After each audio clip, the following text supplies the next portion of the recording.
are all feared dead after a collision over the icy waters of the Potomac River south of Washington, D.C. last night. NPR's Frank Langford has more. Officials say they switched from a rescue to a recovery operation after finding no survivors so far. Speaking at a news conference, American Airlines CEO Robert Isom asked what could be a key question in the investigation. Referring to American Eagle Flight 5342, he said this. It collided with a military aircraft on an otherwise normal approach. And at this time, we don't know why the military aircraft came into the path of the PSA aircraft. PSA Airlines is a subsidiary of American. Isom said the fuselage of the plane broke into several pieces and settled into waist-deep water upside down. The National Transportation Safety Board will lead the investigation into what caused the crash. Frank Langford, NPR News, Reagan National Airport. President Trump's nominee to be the head of the FBI is on Capitol Hill for his nomination hearing. Kash Patel, who promised to persecute his enemies, told the Senate Judiciary Committee this morning that if confirmed, he would fully investigate where there is a constitutional, factual basis to do so. Due process must be provided without bias to all Americans. And if we cannot provide due process to the worst, then there can be no due process for anyone. And our constitutional republic fails. The 44-year-old is also facing questions about his list of enemies that's in his book, Government Gangsters, and his relative lack of experience. Two other key Trump cabinet nominees are also on the Hill for nomination hearings: Robert F. Kennedy Jr. for Health and Human Services Secretary and National Intelligence Director nominee Tulsi Gabbard. 3 more Israelis have been released by Palestinian militants and returned to Israel after being held for more than 15 months in Gaza. 5 Thai hostages taken into Gaza at the same time were also released. In exchange, Palestinian prisoners and detainees will be freed from Israeli jails. NPR's Kat Lonsdorf reports. The final female Israeli soldier held in Gaza was paraded on a stage by mass Hamas gunmen before being handed over to the International Committee of the Red Cross. The handoff happened in the northern city of Jabalia, the center of intense fighting and Israeli bombardment just weeks ago. 2 other Israeli hostages, civilians, were handed over by Islamic Jihad, a smaller militant group in Gaza, in the southern city of Khan Yunis, in a chaotic scene with thousands of onlookers. The 5 Thai hostages, who had been working in Israel as agricultural laborers when they were taken, were also handed over there. In exchange for the Israeli hostages, 110 Palestinian prisoners and detainees are expected to be released by Israel later in the day. Kat Lonsdorf, NPR News, Tel Aviv. This is NPR News from Washington. Good morning. With the latest from the GBH Newsroom, I'm Henry Santoro. We're learning that 6 people with close ties to the Skating Club of Boston, which is located in Norwood, were on that American Airlines plane that collided with a Black Hawk military helicopter last night. The club's CEO, Zeg Hyde, says 2 of them were coaches. Vadim Nomov and Zhenya Shishkova were married. Their son Max was not on the plane that crashed. Max is a skater who competed at the U.S. Championship event. Both of his parents were with him while he was competing. It's well known. Mom was always too nervous to watch him skate. But his dad was with him, and Dad was in the kiss and cry, sharing his great performance. GBH News reporter Craig Lamolt on his way to the skating club right now. We'll have more on this crash and the local angle to it coming up very soon. Worcester Red Sox are teaming up with the Josh Thibodeau Helping Hearts Foundation to host a free heart screening event at Polar Park this coming Saturday. In 2011, Josh Thibodeau died from a sudden cardiac event while attending soccer camp at Wachusett Regional High, and now his parents Deb and Ralph Thibodeau see Saturday's event as an opportunity to educate people on the early warning signs of undetected heart conditions. Sports, the Bruins host Winnipeg at the Garden tonight. The NFL Pro Bowl, it's the skills competition, is taking place tonight as well. In the forecast, this National Croissant Day, sunny and upper 20s today, increasing clouds, low 30s overnight. 24 degrees in Boston right now. This is GBH News. Support for NPR comes from NPR stations. Other contributors include the Skoll Foundation, dedicated to powering social innovators to transform the world. Learn more at skoll.org. And the Robert Wood Johnson Foundation at rwjf.org.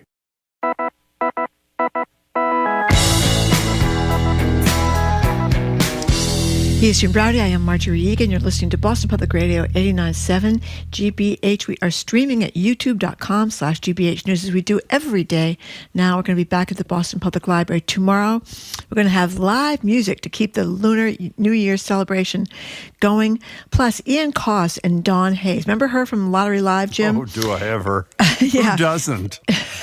Yeah, she's featured on this new GBH podcast that Ian is involved with called Scratch and Win. Plus, we're going to talk with Michael Curry about the impact of what has gone on with these executive orders in terms of public health.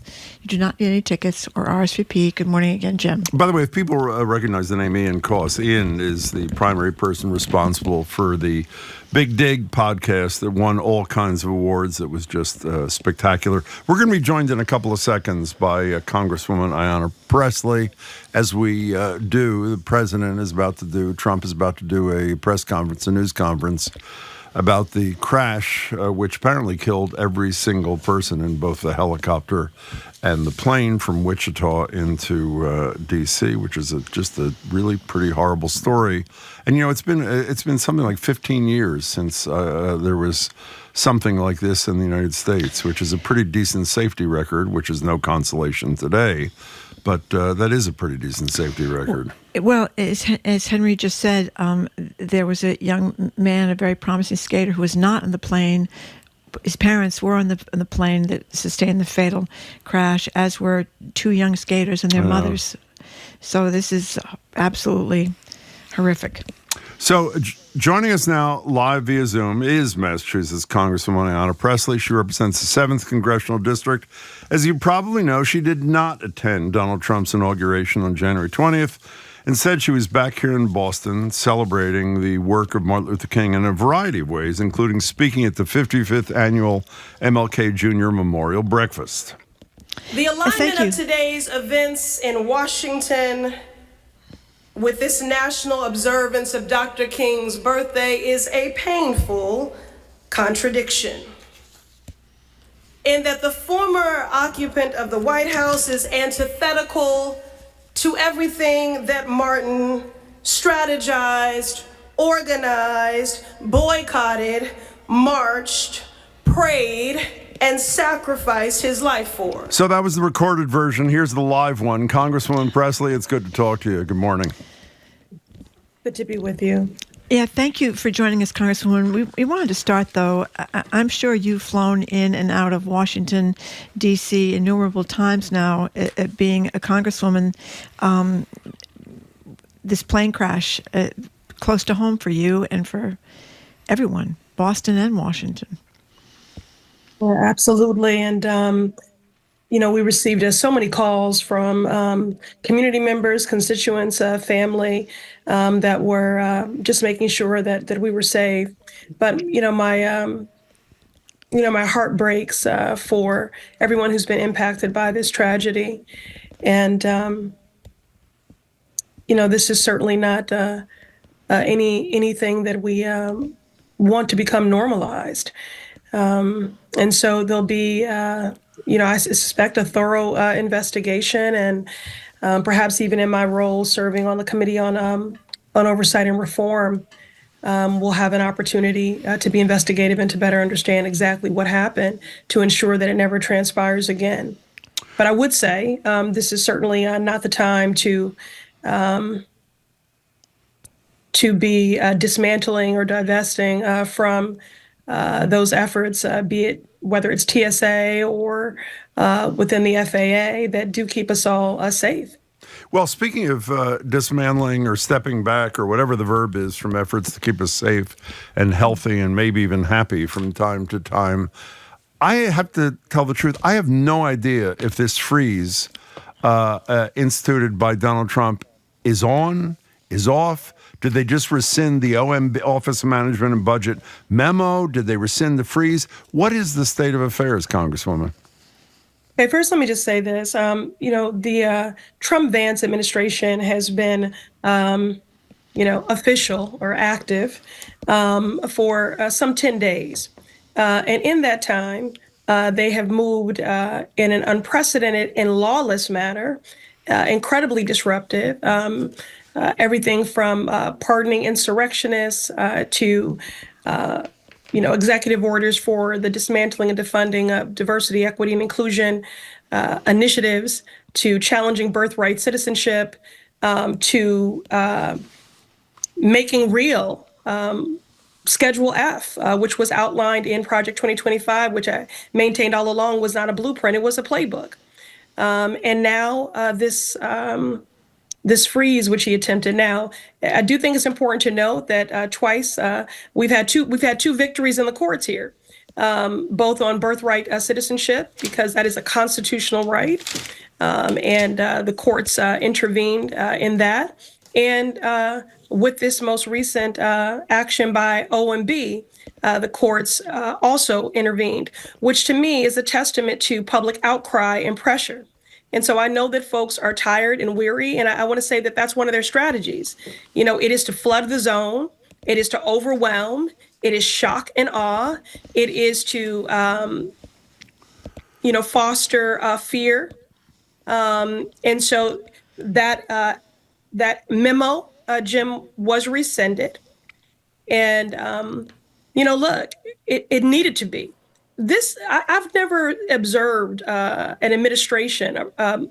I can't call him a president. I just can't find my way to say that, y'all. So I'm still going to say in his 2.0 occupancy, if you will, these executive orders, these actions have been all about what he plans to do to people and not for them. None of this is about the safety of people. None of this is about the health of people. None of this is about really supporting people in their livelihoods and their lives. None of this is about family values. And none of this is about economic anxiety. This is all about things. This is about power. It's about power and abuse of power and a lawless president who operates with a deficit of empathy and compassion, which is why our dear priest friend there had to make an appeal to the president for mercy. Everyone benefits from federal aid. I know people don't, understand, everything about government, but just know that it is working in ways on your behalf that you are not aware of until someone like Donald Trump comes with a wrecking ball to it. I mean, you're talking about Head Start, low-income childcare. You're talking about school lunches. You're talking about pediatric cancer research. The cruelty is the point. So when I say that he operates with cruelty and callousness and chaos, these are just some of the examples. Well, can we move from cruelty to cluelessness for a second here, Congresswoman? We were on the air during the first day of Robert Kennedy Jr.'s hearing. And it's very hard to focus on just one part because, to use your word, the callousness, but it was one thing. The utter lack of knowledge of the basic functions, including what Medicaid does, how Medicare is different, et cetera. But I have a feeling there was one part that particularly had an effect on you as co-chair of the Reproductive Freedom Caucus. Here is Robert Kennedy Jr. talking about mifepristone. That's obviously the abortion medication during yesterday's confirmation hearing. Here he is. We need to know what adverse events are. We need to understand the safety of every drug, mifepristone and every other drug. And President Trump has made it clear to me that one of the things he is not taking a position yet on mifepristone, a detailed position, but he's made it clear to me that he wants me to look at safety issues, and I'll ask NIH and FDA to do that. Well, FDA, of course, has done that and said it's been safe for 20 years. And he went on to say that whatever the president tells me to do, I'll do. What was your reaction to this moment from the potential head of Health and Human Services, Congresswoman? Jim, let me just say this as I transition into that. When we were talking about those federal freezes, I want to say that my office received hundreds of calls in a matter of hours. People just pleading, appealing, and just confused. Is this real? Because I'm worried about my Section 8. I'm worried about childcare. I'm worried about lunch for my kid. I'm worried about my 94-year-old mother being able to receive food through Meals on Wheels. And people also called about this confirmation hearing with RFK. Look, he poses a grave danger to public health, scientific research, medicine, healthcare coverage for millions. As has been widely reported, he opposed the COVID vaccine just months into the pandemic, despite his own kids being vaccinated. Yeah. He peddled anti-science conspiracy theories. He's waffled on reproductive rights. And this week, I was very moved by what was offered there by his own cousin. Yes. People may not remember. I worked for Congressman Joseph P. Kennedy II. That was really my entree into this work. So I was, approximate to this extraordinary family a number of times and in many ways. But his own family members called him a predator. And then this week, in this hearing, he signaled that he would not protect, and let me just reiterate this, safe, effective abortion medication drugs like mifepristone. So mifepristone is a safe medication, safer than Tylenol. It is a safe medication, but RFK Jr. is not a safe person. He is very dangerous, and he has no business serving as Secretary of HHS, and I urge the Senate to oppose his nomination. So again, we received hundreds of calls yesterday into our Dorchester district office, and some of the calls were about his confirmation. I'm sorry, Margie, you go ahead. Well, do you want to still RFK still? Well, I was going to ask about DEI. Why don't you do DEI, and then I want to ask about the Republican sycophancy. Okay. Well, you want to do that first? This makes more sense. Sure. Whether it's RFK, one would assume, maybe naively on my part, there are a lot of Republican senators there who actually care about vaccinations for their constituents. There are a lot of Republicans who, like Mike Pence, who's leading a campaign against Robert Kennedy Jr., who don't like a candidate who historically has been pro-life. And then you look at your House members who don't get to vote on this. When I assume when the freeze happened, 90%, if not 99% of the things that were frozen had a direct effect on their constituents. Yet with very, very, very few exceptions, Trump snaps his fingers and they jump. I mean, are you surprised by any of this, or are you not, Congresswoman? I'm not surprised. I'm devastated by it. And, and I don't think we should normalize what isn't normal. And I don't think we should be an apologist for anyone who means to obstruct progress, to roll back gains that have been made, and actively wants to cause harm to everyone who calls this country home, to our shared constituency. So you take an issue like DEI, which, look, I want to be real. It is anti-Blackness on steroids, but it is not only Black folks who benefit from diversity, equity, and inclusion initiatives. This is what Donald Trump and his allies, or as you said, sycophants, his loyalists, this is what they believe. But DEI supports rural communities, having an equitable opportunity in employment, and, benefiting from government investment. It supports veterans. Diversity, equity, and inclusion is about veterans, is about rural communities, is about women, is about the LGBTQ community, and is about, African Americans. So this is wholesale harm. I just keep saying that is the closest analog that I'm using as a reference point for the times that we find ourselves in, and the sort of efforts that we're going to have to activate, whether it's litigation, because we know there'll be limitations in legislation. But, still, on the heels of Dr. King's birthday, I just keep coming back to his words that organizing is our most powerful weapon. And we've seen that prove true, given the public outcry and the pushback about those federal freezes, and also around birthright citizenship. So again, in both, those are two court victories, both of which I think, given also public pressure and sentiment and outcry, prompted a reversal of course here.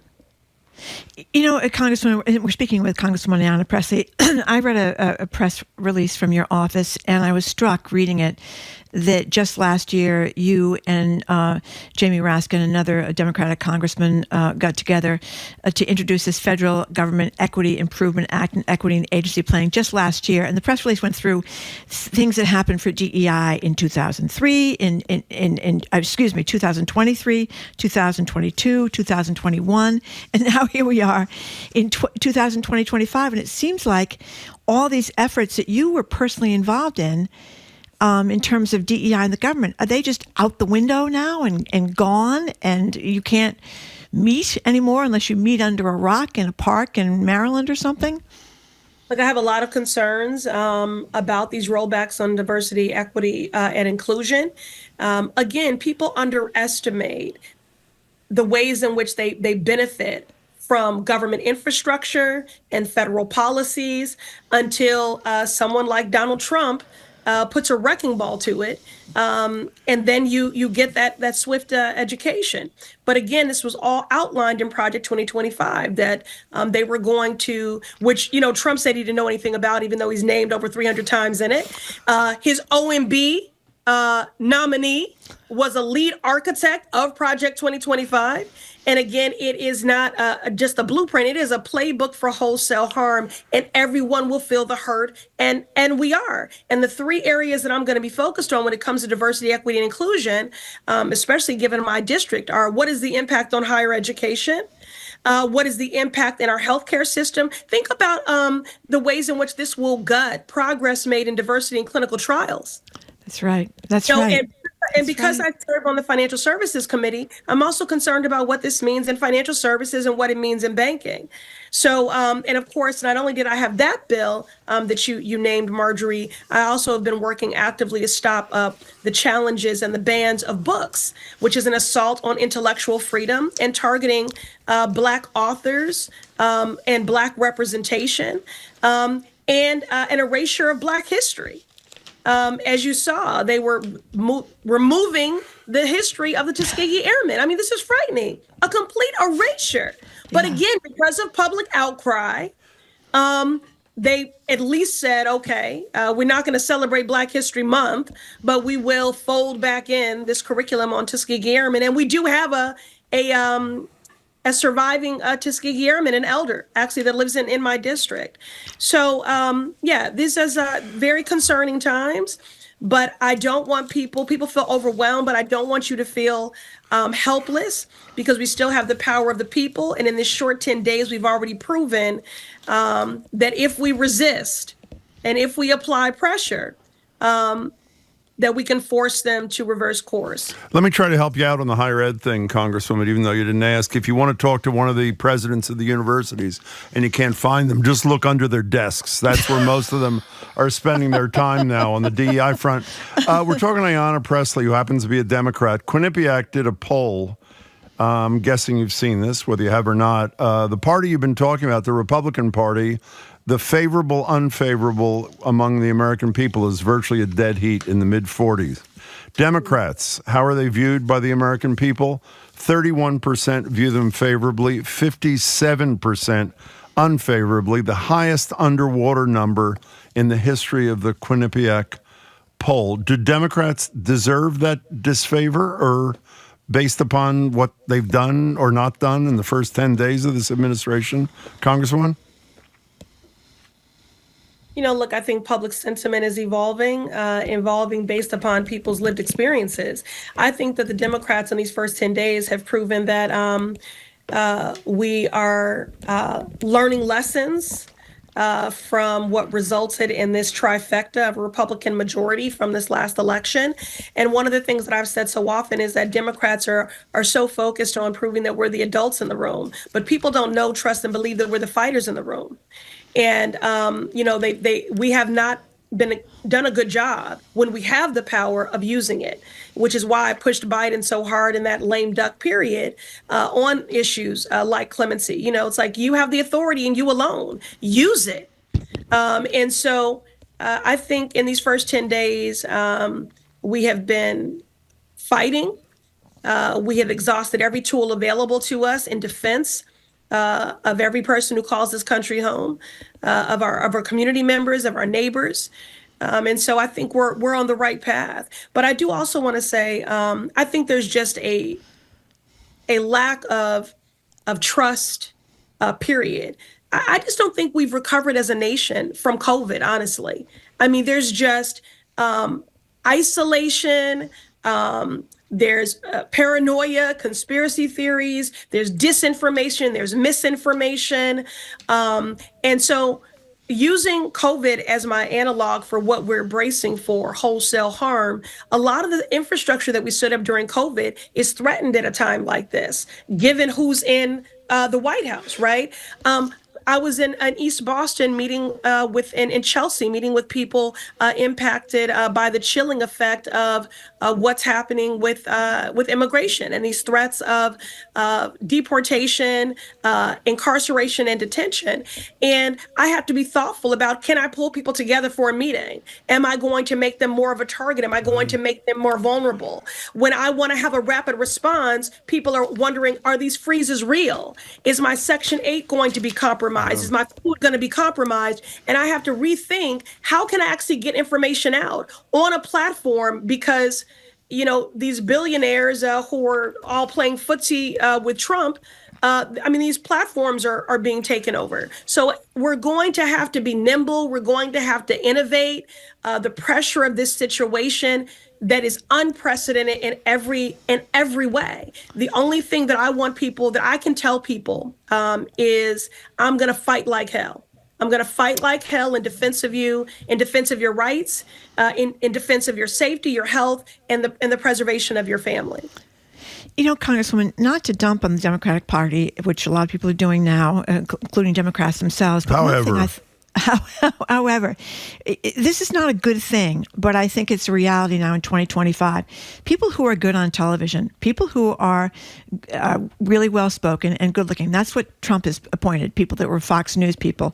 So to me, you have some young, good-looking, good talkers, members of the squad. People talked about you being on the squad. Young, good-looking, good talker, and Alexandria Ocasio-Cortez. Democrats had an opportunity to put her at the head of a committee that would have made her one of the prime antagonists to Donald Trump. Her committee, by the way, Congresswoman Presley's committee, the ranking Democrat. That's right. And I endorsed her, and I worked hard to try to whip up support. I think so what about your fellow Democrats? I mean, I'm sure Jerry Conley, whatever his name is, from Virginia, is a great guy, but there's no comparison. By the way, I guess AOC has taken up knitting to get herself through this current crisis in the country. But you know what I mean? I don't get it. Why would they do that? Yeah. I do think that that is one of the lessons that we have to learn from this election, that people said they wanted to see younger, more representative leadership, from the Democratic Party. So we've had a couple of instances to be responsive to that, and we failed to do so. But this is what I know about Alex. That's my sister. What I know about her is that she's going to lead wherever she is. She knows she's an organizer at heart. She can lead from the back. She can lead from the front. And this is why I advocated so hard for her, because not only is she one of the most effective communicators, probably, certainly of our generation. But she is surgical in her approach, very thoughtful, deliberate. She does her homework, and very strategic. Now she's on the Energy and Commerce Committee, a very powerful, what we call an exclusive committee. And, but she creates a platform wherever she speaks. So whether people give her the gavel, whether they give her the title, whether they elevate her according to conventional trajectories, she is going to be incredibly impactful, and people will follow her. She is a trusted voice and can speak effectively to the masses, and she will. By the way, the Democrats did elevate Jamie Raskin, I should say, for whatever it's worth, which I think was significant. Before you go, two quick local questions. I don't know if she's already spoken to you, but Mayor Wu is among 4 mayors who's been invited to appear before the Oversight Committee by the Republicans, obviously, because they want to trash anybody who protects migrant families. If she has, or if she did ask your opinion as to whether or not she should appear, what would you tell her? That's her choice to make. But what I would say is anytime my colleagues in government have been asked to testify or even subpoenaed, we always stand at the ready to support them and to make sure they're well prepared and well positioned. But ultimately, it's her choice. And what I would say is that the mayor represents one of the safest big cities in the country. She and I work very closely together and are focused on mitigating the harm of this administration. And my Republican colleagues, who I find on the Oversight Committee to be very unserious about this work. And let me just say this, because it just bothers me. I get asked all the time, are you going to be bipartisan? And this bothers me because when the Democrats are in the majority, no one asks this of Republicans. But when Republicans are in the majority, everybody wants to know, are Democrats going to be bipartisan? I will work with anyone in the name of progress who is serious about centering the people and advancing solutions that go as far and as deep as the hurt. But it has been my experience that my Republican colleagues on the Committee on Oversight and Reform are very unserious about that. If they were serious, then they would invite Mayor Wu to come and testify, and they would lift her up as a model. Before you go, if I may, Marjorie, there's some breaking news. Can I interrupt just because I think we should end where we began, if I may? Donald Trump is holding a press conference right now about the plane helicopter crash, and he's blaming DEI for the collision that killed everybody on both aircrafts. Do you want to respond to the president's assertion here? More of the same, shameful, deplorable, and disgusting, but nothing new. I mean, they blame DEI for wildfires. They blame DEI for everything. Every bit of harm that we experience that they have been an architect of, they're the only ones that they don't hold accountable, and they're the ones sowing this division. And that's why Dr. King said power without love is reckless. He is a reckless, lawless, dangerous man. And at a time of tragedy, when he should be a salve and a balm and a source of confidence for these grieving families and for the country, this is what he does. More of the same. Listen, I just need people to, we're going to have to match his energy. I know people are overwhelmed and they are discouraged and they are hopeless. We're going to have to stand in the gap for one another. We can sleep in shifts, but this is going to require everyone. And I cannot have people more outraged about TikTok being deactivated than you are about the rolling back of our civil rights and an existential threat to our democracy and our very planet. So I'm looking at everybody. You need to stand up, you need to speak out, and you need to lean in and stand in the gap for one another. An attack on diversity, equity, and inclusion is an attack on everyone. Veterans, women, the LGBTQ community, Black folks. It is a threat to everyone. And you need to move and act accordingly, because if you think that you can be inoculated from the harms of this administration, that's happening to them over there, you want to perpetuate this othering, just know none of us will be exempt from the harm of this administration. They are coming for everyone. They are coming for everyone. But I believe in the power of the people. And we have these 2 victories already on birthright citizenship and on the federal freeze. And we're going to have to keep at it. Congresswoman, thank you very much for your time. We really appreciate it. Congresswoman Thank you, Ayanna Congresswoman. Pressley. Thank you. We have been speaking with Massachusetts Congresswoman Ayanna Pressley, who represents the state's 7th Congressional District. Thanks again to the Congresswoman.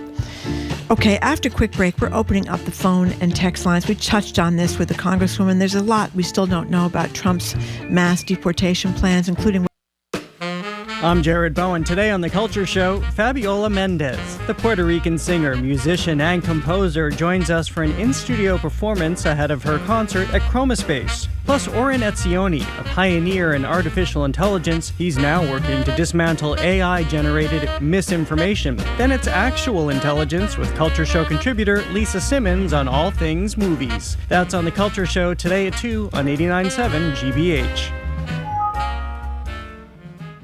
Our programs are made possible thanks to you. And the University of Massachusetts Amherst, the Commonwealth's flagship public university. You can learn more about research, innovation, and economic impact for the Commonwealth at umass.edu. And the Peabody Essex Museum, presenting Conjuring the Spirit World, Art, Magic, and Mediums. On view now. For tickets and more information, you can visit pem.org/spiritworld. And Comcast Business, committed to providing connectivity for your business with network and cybersecurity solutions. Comcast Business, powering possibilities. Restrictions apply. To learn more, you can call or visit comcastbusiness.com. And Cambridge Savings Bank, where they are committed to your financial well-being, and community is at the core of everything they do. Cambridge Savings Bank, always you. More at cambridgesavings.com. Member FDIC.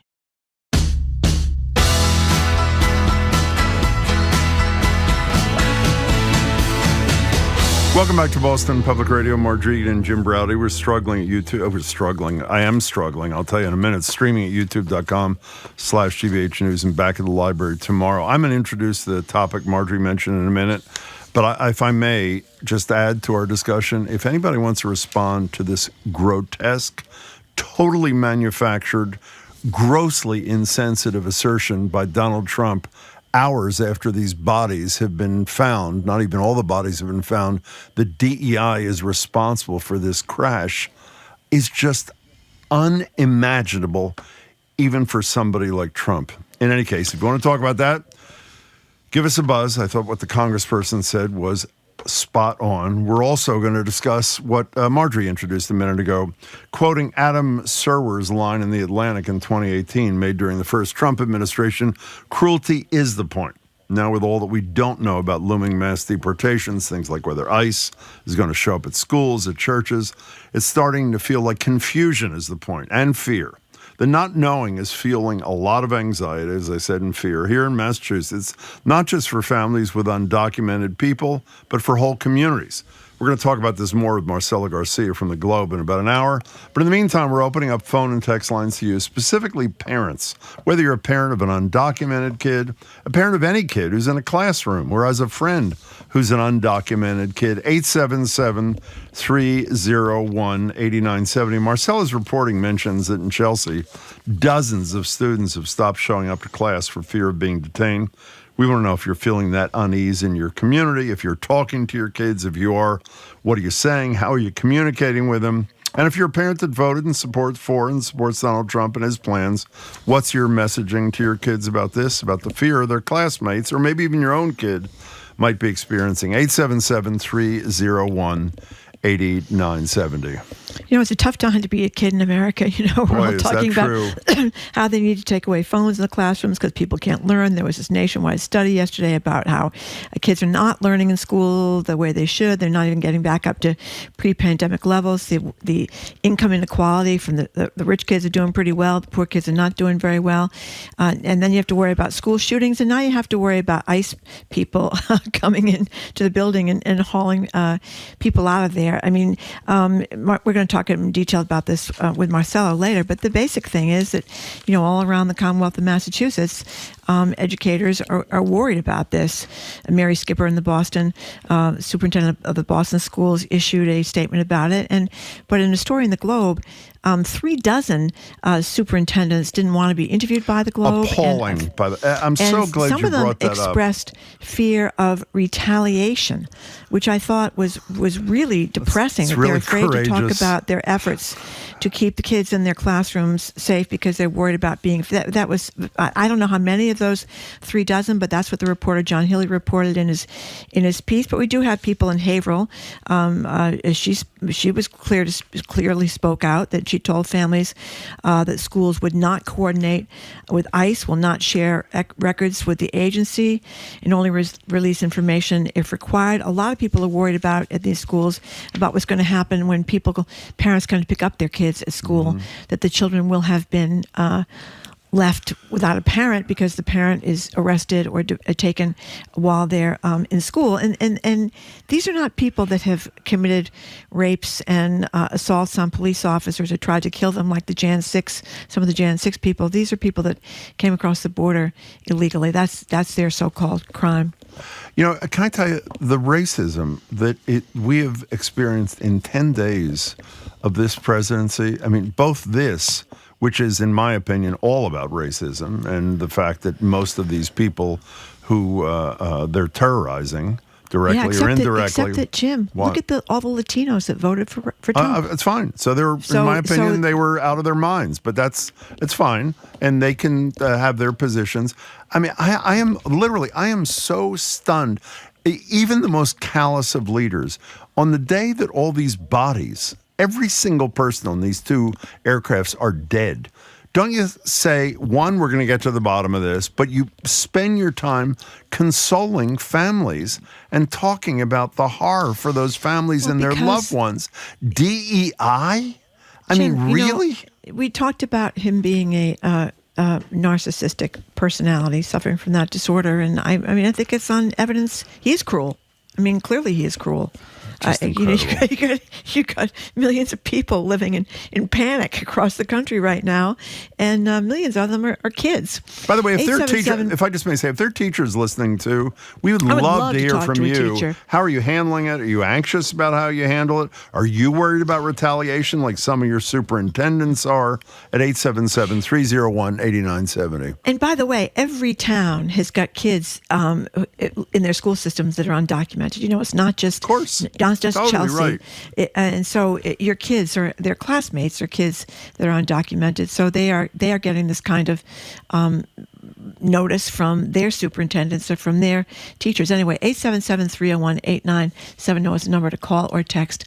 Elizabeth from Franklin, thank you for calling. Hi, Elizabeth. Hi, Jimmy Marjorie. Hi. So this is very appropriate because at 11 o'clock this morning, I got an email from Franklin Public Schools talking about what their plan if ICE shows up, and basically talking about how people need to update their emergency contacts, what to do if the parents taken, basically what they're going to do if the parents taken and the kids left at school. It's terrifying. And are you satisfied? I mean, I totally understand as best I can the fear and the terror, as you say. Are you satisfied at least with the plan? I am. Basically, they talked about the how they won't allow anyone to the schools, the same as they do with any other stranger coming in, anyone else who's not allowed to be in the school, and how they won't allow anyone in unless they've talked to the superintendent. And it's actually a really comprehensive plan, but just, scary that they have to even send this out. Well, it sounds very similar to what Mayor Wu told us the policy in Boston is, and I think the Attorney General, Andrea Cabral, has been trying to get the word out to local leaders about what approach they take. But even if there's a plan, as you say, Elizabeth, it's fear-inducing, and as we've all said, that seems to be the point. We wish you luck, and thank you for calling us. Keep us apprised of what's happening out there in Franklin, if you would. We'd appreciate it. CBS News had a good interview with their WBZ TV's Dr. Malika Marshall. Mm-hmm. I think I'm saying her first name correctly. And she talked about how she cares for many children of immigrants, and she knows how worried they are. She said, the kind of reports she hears are people worrying that they're going to be taken away, and what if I come home and my dad is gone? And she sees this with some of the patients that she encounters. And then some teachers have reported in the same CBS News report about teachers noticing kids are withdrawn and they're complaining of stomach aches. And what's stomach ache? Classic, you don't want to go to school. And you say you have a stomach ache, whether you have a stomach ache or not, and headaches, and they're not sleeping, and nightmares, and all this stuff that kids are dealing with now that are they may be documented. They may be birthright citizens, as it were, but maybe their older brothers aren't. Maybe their parents aren't. You know what I mean? No, I totally know what you mean. And by the way, I don't know if you said this already, but in one of the pieces we read today, maybe by Marcela, the numbers have been growing. The numbers of kids, the average number of kids not going to school is X, and in a lot of school systems, it's 2X or 2.5 times X. And I think it's not coincidental that it comes at the time that the Trump administration is saying schools and churches are no longer off limits. A texter says that in Newport, Rhode Island, there were ICE reports that someone was arrested an adult, but the rumors were flying on social media about ICE being at Newport schools, which was not true, and the principal of the Newport High School had to issue a statement, but meanwhile it was mass confusion and mass fear in the community. Dave in New Hampshire, thanks for calling. Hello, Dave. Hi, how are you? I'm a teacher in New Hampshire. I happen to be on my lunch break, so I thought I would call in. I live in a small rural district, and what stuns me, I guess, is the silence. We have had no information. It's not a subject that people are presenting to us with an action plan in place, and I know living in other parts of New Hampshire that it isn't just the urban centers that have people who are going to be directly impacted by this. So I would look for, and I think I should be bolder in asking for direction from my district about this issue. Why do you think you're not getting direct? Why should you have to ask? I mean, obviously, if you don't get it, you got to ask. Why should a teacher who's got enough in front of him or her, why aren't you being advised as to what the policy is, do you think? I do think people are afraid even to broach the subject. Wow. I did wake up to a news account today of a law firm that represents many school districts who was just excoriated for putting out some advice to the school district clients. And as you know, as a result, I'm sure that they're going to be feeling the wrath of people who like to demonstrate their wrath. So I guess it would be, I do agree, it'd probably be incumbent upon all of us who are waiting for information to demand that information. Well, I hope you do. And Dave, same to you that I said to the prior caller. Can you email us or tweet us or text us and let us know how this goes up there? We're very interested. And good luck to you, and good luck this afternoon. I'll be happy. Thank you. We'd appreciate that, Dave from New Hampshire. 877-301-8997. I'm laughing because can you imagine fear of retribution causes you to not do your job as a superintendent, to alert the teachers, your kids, and the parents as to what the damn rules are? We have some of the most powerful people in the world, United States senators and congressmen. And billionaire tech executives. Exactly. You're totally right. I feel like a fool. You say to yourself sometimes, boy, I'd love to have $10 billion. But if I still had to be on bended knee my whole life with $10 billion, what is the point of having $10 billion? If you can't say, you know what, when you're Jeff Bezos or you're Mark Zuckerberg, what does that say? Well, you know, it's funny and what you does say that say about other countries that manage, like under the thumb of Russia, like the Ukrainians? Somehow they managed to fight back. We're a bunch of, I mean, I should talk. I'm no hero. But, gee, I'm hoping there might be some heroes that develop here that can fight back a little bit. We're like a nation of suckers. First of all, you're not being kind to yourself. You have courageously taken on tons of things. No, you have. Okay. But no, I know you don't like that. I'm sorry. No, we're not going to move on because I want to just I just want people to hear in his own voice. Here is Trump a few minutes ago asserting with absolutely no evidence whatsoever the DEI was responsible for this deadly crash. Here's Trump. Put a big push to put diversity into the FAA's program. Then another article, the Federal Aviation Administration, this was before I got to office, recently, second term. The FAA is actively recruiting workers who suffer severe intellectual disabilities, psychiatric problems, and other mental and physical conditions under a diversity and inclusion hiring initiative spelled out on the agency's website. Can I tell you, I am almost speechless. It is unimaginable what is going on. While I'm on a roll here, I'm obviously a white woman, right? You are a white woman. I am old enough that I was part of that there were no women around thing.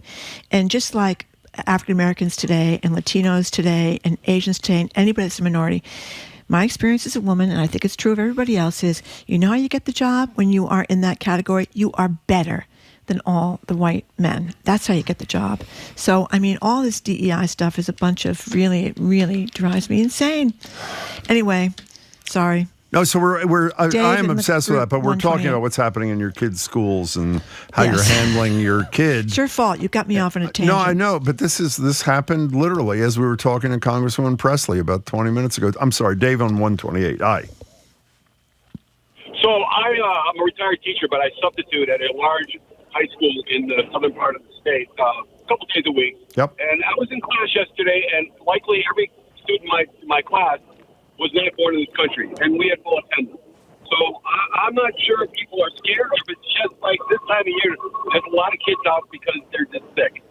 So I'm not sure about the whole fear thing. But the real reason I called was... Well, before you go to your before you go to your real reason, we totally appreciate your own experience, but read the news reports where superintendents and teachers are talking about kids not being in school and parents saying they're not sending their kids to school for fear they're going to be grabbed. But go ahead, Dave. What's your real point? I'm just telling you my point of view. We appreciate it. We appreciate it. At any rate. So, anyways, the fundamental question we have to answer in the country is who stays, who goes. And if you're not one of the people allowed to stay, how many of the people who are supposed to go? And we've never no one's answered the question. I can answer it right now. I'll answer it right now. The people that have to go are the violent criminals, none of whom were on a plane to Colombia a couple of days ago, even though we were told they were 200 people that were not violent criminals. And the people who have to stay who have been contributors to our communities and make sure that food is on our table and all the other, and taking care of our parents in nursing homes, Dave, should be allowed to stay. Don't forget, there are all sorts of people who came here legally. Do you think the people that came here from Afghanistan that helped our troops that came here and they were undocumented because it takes so long to become a citizen, should they be able to stay? Or the people that came here under protected status from places like Haiti who had these horrible situations, they came legally, what is it called? CPS. CB1. Oh, that app thing, yeah. Yeah, that are working now in the country. Should they be able to stay? What do you think? No, if you're allowed to have asylum. Jim, you had that gentleman on a few years ago in your TV show, the guy from Charleston. I'm sorry, your connection's horrible. The guy from where? From where? Say it one more time. The guy from where? He was from Charleston. He had a cleaning business, I think, and you had him on TV a bunch, on the radio also. I think he was from Eastern Europe, or maybe he was, I don't know. At any rate, he was not granted asylum under Obama, and 10 years later, he still hadn't left, and he was trying to stay, even though they told him he had to leave. So if we have laws, we need to enforce them. Dave, by the way, the only reason I'm cutting you off is because the connection is horrible. If you text us at 877-301-8970 in the next few minutes to make the point that we couldn't quite understand at the end, I promise you we will read it on the air. Thanks. Call us again, but Obama just horrible connection. He was called the deporter-in-chief. He was. People know he deported lots of people. But I don't get how you can want to deport people that are here legally and got cut off after they came here legally. What do you mean, here like the people from Afghanistan. Oh, well, a lot of them can't even get in because exactly. Okay. Let's go to Jane in Middlesex County somewhere. Hi. Hi. I'm calling because I'm an elected member of my school committee, and we have been advised to not go out there putting out statements that we won't comply with ICE because the districts who have done that are being targeted by this administration. How do you feel about that? I have very mixed feelings about it because teachers and students are worried, but at the same time, we don't want to make it more likely that they're victimized by this administration. I mean, it's horrifying. It's a horrifying position to be in, but I think that keeping under the radar is one of the coping mechanisms that we're going to have to at least seriously consider. Yeah, but and by the way, it's pretty. You don't want to tell us what community, right? Yep. Okay. Well, you don't. Yep. Okay. Yeah. No, I don't want to tell you. Okay. Right, but don't you? But with all due respect, Jane, don't you think you're not fulfilling your responsibility as an elected school committee member by being silent and not giving direction and some comfort to the kids and parents? We're not giving direction. The Attorney General's office has put out direction. And so we are following the direction that's available to all of our educators and all of our parents. But, it's only for people who are going to know that and access that who get any reassurance. So, I feel very conflicted about this. You're an honest person, and I'm sorry you do feel conflicted. And Jane, thank you for the call. 877-301-8970. This gets back to the point I was quoting you about yesterday. There is a good friend of mine runs the Mass Association of School Committees. You know him too. Yeah. And this is a situation where, like you say, maybe all the school committees should stand up together. What are they going to do? They're going to raid 351 cities and towns' schools? Every single community should walk lockstep with every other, not just in Massachusetts, but I'm talking about Massachusetts because they can't go after everybody. And if they do, if there are a few people like Wu, who has stuck her head up, as in Mayor Wu, she is going to suffer, as Jane said a minute ago. She's being invited. She may be subpoenaed to go to Washington because she has had the courage to stand up. And if everybody stood up, they and she and other people like her wouldn't be isolated. This fear of retribution thing is just incredible. I mean, I understand it, but it's incredible. Well, I think Americans aren't asked to do much for our country, and now that we're being asked to do something, I don't know. But it's a trickle-down thing. To do it. When you said a minute ago, I hadn't even thought about this, by the way. When you hear superintendents, you read from the Globe story, 3 dozen aren't willing to be quoted, or Jane was honest about her concern in her community. There's a trickle-down effect. As you've suggested, when you see the most powerful people in our country, these tech billionaires, United States senators who are like sultans, essentially, too scared of Donald Trump running somebody in a primary against them, then I guess it's not incredible that people who are mere mortals like you and me and everybody else we're talking about are petrified because people with power are petrified. Here's John Thune, right? He runs the Senate. I think he's a really rich guy. You know what I mean? When they asked him about the pardons of all the guys that tried to kill the cops, hey, we're not looking backward. We're looking forward. Until we start to look backward at everything that Biden did that was wrong, and still we look backward at all the crimes that were committed. Totally so right. We're looking backward, we're looking forward. I mean, they just get up there and say and lie or say these ridiculous things, and everybody says, okay. Anyway, I'm sure Andrea Cabral will be very calmed down. We talked to her up next, the former sheriff of 8th.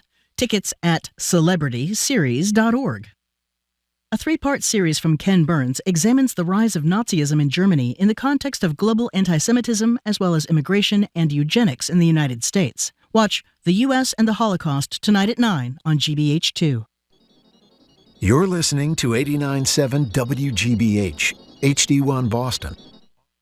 I'm Jim Browdy, head on Hour 2 of Boston Public Radio. Former Massachusetts Secretary of Public Safety Andrea Cabral on Kash Patel's confirmation hearing to run the FBI and the chaos of the Trump administration's freezing, then unfreezing, I think, federal money, and a new app from CVS that lets you unlock products that keep behind bars and the racism playing out in drugstores across our neighborhoods. I'm Marjorie Egan. Then Boston Globe columnist Marcela Garcia has been closely following local ice raids and how our communities are responding. She joins us to talk about what she's been seeing and hearing on the ground in Greater Boston. Then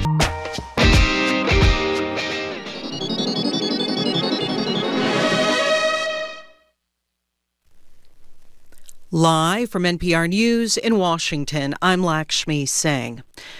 The search for plane crash victims is underway in the frigid waters of the Washington, D.C. area's Potomac River. Local authorities say all 64 people aboard an American Airlines plane and 3 soldiers aboard an Army helicopter are presumed to be dead. Their aircraft collided midair last night at Reagan National Airport.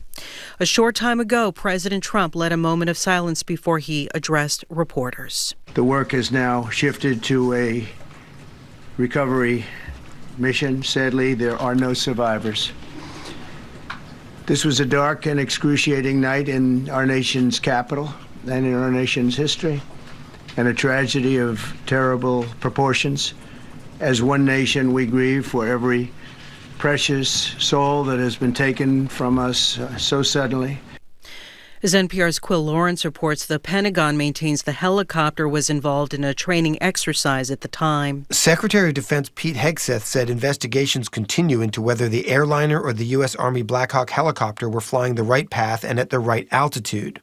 He said the helicopter crew was fairly experienced and on a routine flight using night vision goggles. It's a tragedy, a horrible loss of life for those 64 souls on that civilian airliner and, of course, the 3 soldiers in that Black Hawk. They're in our prayers. Hegseth said the Black Hawk belonged to the 12th Aviation Battalion out of Fort Belvoir, Virginia, where operations have paused for 48 hours pending a review of the incident. Quill Lawrence, NPR News. Local officials say 28 bodies have been retrieved so far from the Potomac. The fuselage of the jet has been found in 3 sections in the river. Authorities are hoping flight recorders from both aircraft will shed light on how such an incident could happen as the passenger jet prepared to make a routine landing. Officials in Wichita, meanwhile, say they plan to soon hold a community prayer for the victims and their families.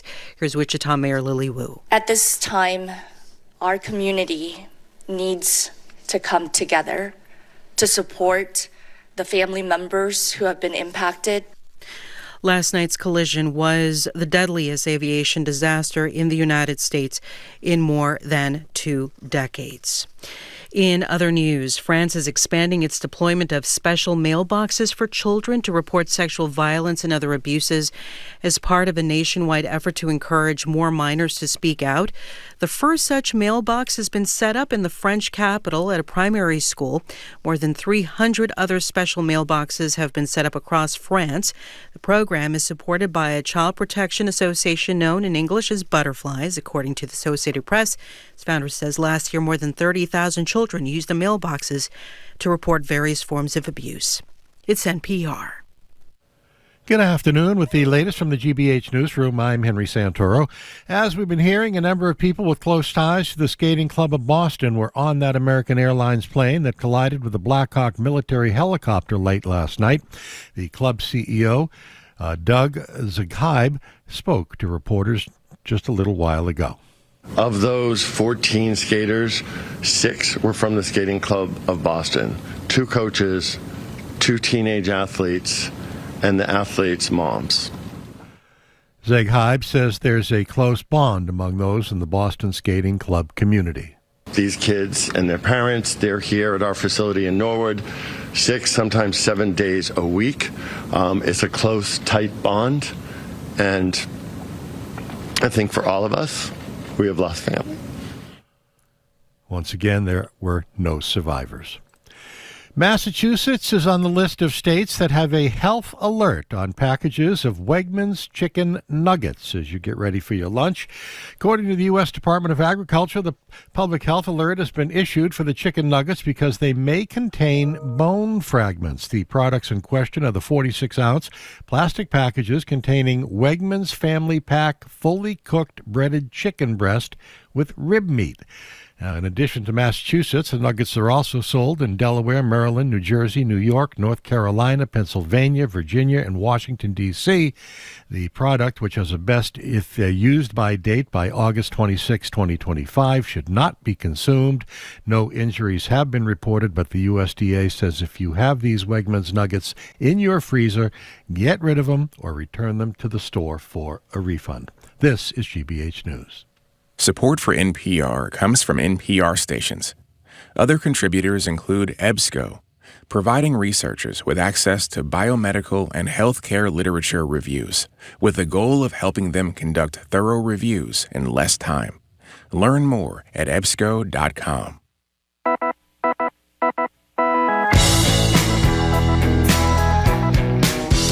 Welcome to hour number 2 of Boston Public Radio. Jim Browdy and Marjorie Egan. We are streaming at youtube.com/GBH News. Tomorrow, we're going to be at the Boston Public Library with live music to keep Lunar New Year celebration going. Plus, we're going to be joined by Ian Koss and Dawn Hayes. We have this new GBH podcast, Scratch and Win, and we're going to talk to them about that. And we're also going to be joined by Michael Curry, who is, of course, the head of public health around the Commonwealth of Massachusetts. He's going to talk about the impact of of these proposed freezes on federal money on health care here. No tickets or RSVP. Hello again, Jim. Well, also, who's also going to be here tomorrow is Dr. Catherine Gergen-Barnett. I'm really curious, considering the constituency they serve at her place, about whether or not there are a lot of people who are not coming in for health care for fear that they're going to get grabbed. In any case, here now via Zoom is former Suffolk County Sheriff, former Massachusetts Secretary of Public Safety, and noted hater of eggs. That would be Andrea Cabral. Andrea Cabral, good to see you. Hi, good to see you both. I hate to start off on such an upsetting question, but we just heard the president blame DEI on this tragic crash between a helicopter and an airplane into the Potomac River in Washington. So, Andrea, it's breaking news. What do you think? Well, I mean, it's axiomatic that that he's lying, obviously, because if he opens his mouth and says anything, it's a lie. This appears to be saying that the FAA was hiring people with emotional and mental problems to work at the FAA. Notable, beyond the fact that it's just another one of his lies, notable for him sort of targeting people with mental health issues and emotional issues. Because, going after people who are handicapped or disabled was one of the first things that Nazi Germany did. They were the first to be disposed of. So I think it's notable for that reason, and that's the reason that people should sort of pay attention to it. But the fact that this country, as a country, has failed to hold him accountable for all of his past lies means he's just going to continue to lie, and this is the latest one. Talking to Andrea Cabral, there's another hearing today. Well, RFK, Robert, I shouldn't even call him RFK. Robert Kennedy Jr. Is having his second day of hearings. Kash Patel, who is nominated to be head of the FBI, pretty important position, is having his hearing today, too. For people who don't know, he was acting head of DENI, National Intelligence, for the last year of the first round of Trump. And he has said this is a quote, his mission to annihilate the so-called deep state of unelected tyrants inside government. So I assume that makes him a pretty good choice for heading the FBI, Andrea? No, of course it doesn't, but that does not mean that he won't get confirmed. I mean, having set the bar, but actually having, broken the bar over their knee and thrown it away by confirming Pete Hegseth, there isn't a single other person, no matter how unqualified, how anti-democratic, how un-American, or how odious, that they will not confirm. And people should just understand that now and push back on it now. But for people who don't remember Kash Patel's name from I think it was the Obama administration, it might have been Biden administration, but Kash Patel was behind the whole Devin Nunes report. Remember Devin Nunes? Of course. Yes. Yeah, we've forgotten more than we could ever remember about all. Well, of the explain to the listeners who he was at that time. Well, he was a congressman. He was a rep, but he carried enormous amounts of water. I guess it was under the first Trump administration. He was a bagman for Trump, essentially, right? I mean, he was. Right. And Kash Patel was the author of this absolutely fact-free report. It was just, the whole thing was just a lie. And he was the one that sort of pushed this whole thing to create better lies, actually, for the Trump administration to sort of act on and accuse Democrats of doing this, that, and the other thing. In any event, he comes from a long history of this kind of thing. It's unsurprising that he's been chosen for this particular position. And he will, in fact, the fact that people are saying that he has an enemies list comes from him appending an enemies list to a book that he wrote, where he actually says it. And today, when confronted with that, as he's going to be confronted in the hearings, probably very unsuccessfully, his spokesperson said that the notion that he has an enemies list is ridiculous and absurd. He wrote it. It's there. It's 1984, where, when the government tells you that the thing that you can see right in front of you doesn't exist, you are to believe them. That's exactly what's happening with Kash Patel. And he called these people in this book of his, more than 50, I should have said, a dangerous threat to democracy. Right. And the CNN is reporting how some of them are trying to move under assumed names to undisclosed locations because they're so afraid, having been doxxed for several years already, and they're trying to keep their families safe, and they're worried about him going after them and losing all their savings and their homes and everything else, trying to fight legal battles against him. He calls them, as you said, gangsters. Because they were threatened by the now sitting president of the United States when he was running for the office. Right. They were targeted, and that's where the threat is coming from. These people, lifetime career servants, having to move their families to undisclosed locations, not because they're working on a case and the defendant or the defendant's surrogates are threatening them, but the threat is coming from the President of the United States and his quislings, for lack of a better term. By the way, isn't it kind of crummy that poor Dr. Fauci, who's worked so successfully and diligently for decades for the United States of America, should now have to pay for his own? Is somebody chipping in for his security detail now that Trump took that away? No, I think he's paying for it by himself. Yeah, and that's expensive, isn't it? It's fascism. We're talking to Andrea Cabral. You know, Andrea, I think one of the things, I know you well enough to know that I'm guessing every single time Trump talks about his mandate, I mean, he did win the election. There's no question. He won a significant electoral vote mandate. But he, as of at least yesterday when I checked, he had won a plurality, not a majority of voters. You have often talked about another group of people, not those who voted for Trump, 49.8%, or those who voted for Harris, a slightly lower number, but those who chose neither. Why do you do that? Because when people hear, whether it's via a White House statement or one of his surrogates, that all these horrible things that he is doing are a result of a mandate, this is what the people voted for, they should understand what the actual numbers are. So there are 245 million eligible voters in this country. 155 million of them voted. That means 90 million of them didn't vote. That's 36%, which is over a third of the eligible voting population. So didn't vote, the people who fall into that category, beat Trump and Harris, both of whom, as you pointed out, got over 75 million votes apiece.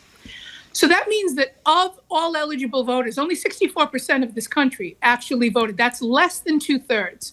Trump got 49% of that 64%. So Trump got less than a half of the less than the 2/3 that voted. People should understand that. So when he and his quisling supporters lie via whatever means they take, claiming that claiming a mandate that he doesn't have to destroy federal government or our relationships with our allies or democracy in general, you can push back. And while it is true that not voting can, and in this case absolutely will, have the same effect as voting for the very things that people not only don't want but vigorously oppose, that's not a mandate. So there's ample room to fight back now, and especially in the midterms. He does not have a mandate. They're pushing the lie every single day. That lie is this year's big lie. Just like in previous year, it was the election deniers. This year's big lie is that he has a mandate. And whenever people hear that, they should push back on it. And they should push back on their Congress people and elected officials who don't push back on it vigorously, publicly, whenever they say it. Mike Johnson was just did a fireside chat where he said that he believes Trump is using his executive power appropriately pursuant to his mandate. Well, but Obama tried to do like one or two executive orders that people didn't like, and they claimed he was claiming a monarchy. This guy is using executive orders to absolutely eliminate checks and balances between himself and Congress. Okay, but let me respond to that the same way that with the same statistic I used with Congresswoman Presley in the 11 o'clock hour. I think factually what you said is all true in terms of numbers. What's also true is a poll that came out of Quinnipiac yesterday said that the American people, those same people you were just describing, have a less favorable view of the Democratic Party, the alternative, than in the history of Quinnipiac polling. So I guess you could say that even if you win the argument about is there a mandate from November 5th, the answer may be no. But on January, whatever this is, 30th, the Democrats sure as hell don't have a mandate to oppose this because I think their favorability is 29%, which is practically zero. I don't dispute that at all. I think what you then look at are the reasons why they're viewed unfavorably. And there are some very valid reasons why they're viewed unfavorably. But there are also reasons that have to do with misinformation and disinformation. And that's why focusing on the non-voter themselves, I understand people's dissatisfaction. But it is, when you live in a democracy, it is up to you to know whether or not your dissatisfaction is properly placed. In other words, you do have some obligation if you want to live in it. If you don't want to live in a democracy, then by all means, ignore everything and let the chips fall where they may. And if they don't fall in your favor, then shame on you. But if you do value it, you have some obligation to know what's factual and what's not, and to act in furtherance of what is factual. And to not simply say, things aren't going well for me, so I'm simply going to blame the people in power without knowing who is actually pushing the levers of power, especially in terms of the overweening influence that wealthy billionaires have in this country over what we see, what we eat, and how we feel about things, especially to the extent that they control media. You have to be aware of that. We're talking to Andrea Cabral. So this is a very scary story out of Lynn. It's a family that came here. They did cross the border illegally, but they turned themselves into immigration authorities, and now they're in the process of applying for asylum, and the mom has work authorization. So she's doing what she's supposed to do. And her two children, the older daughter's 18, the kid is younger, were having a fight over a phone, I think, or something like that. And somebody called the cops, and now her 18-year-old is in custody. I just checked on my phone to see if anything had changed. But it hasn't. Unless something happened in the last few minutes, it's not been reported. She's still there. She's been there since Monday. And subject to deportation because she's in detention. Yeah. That's going to keep happening because this is what they were trying to get at all along. It's a lie that they're only interested in deporting violent criminals. That is not true. And it's always been the law that violent criminals could be apprehended and deported.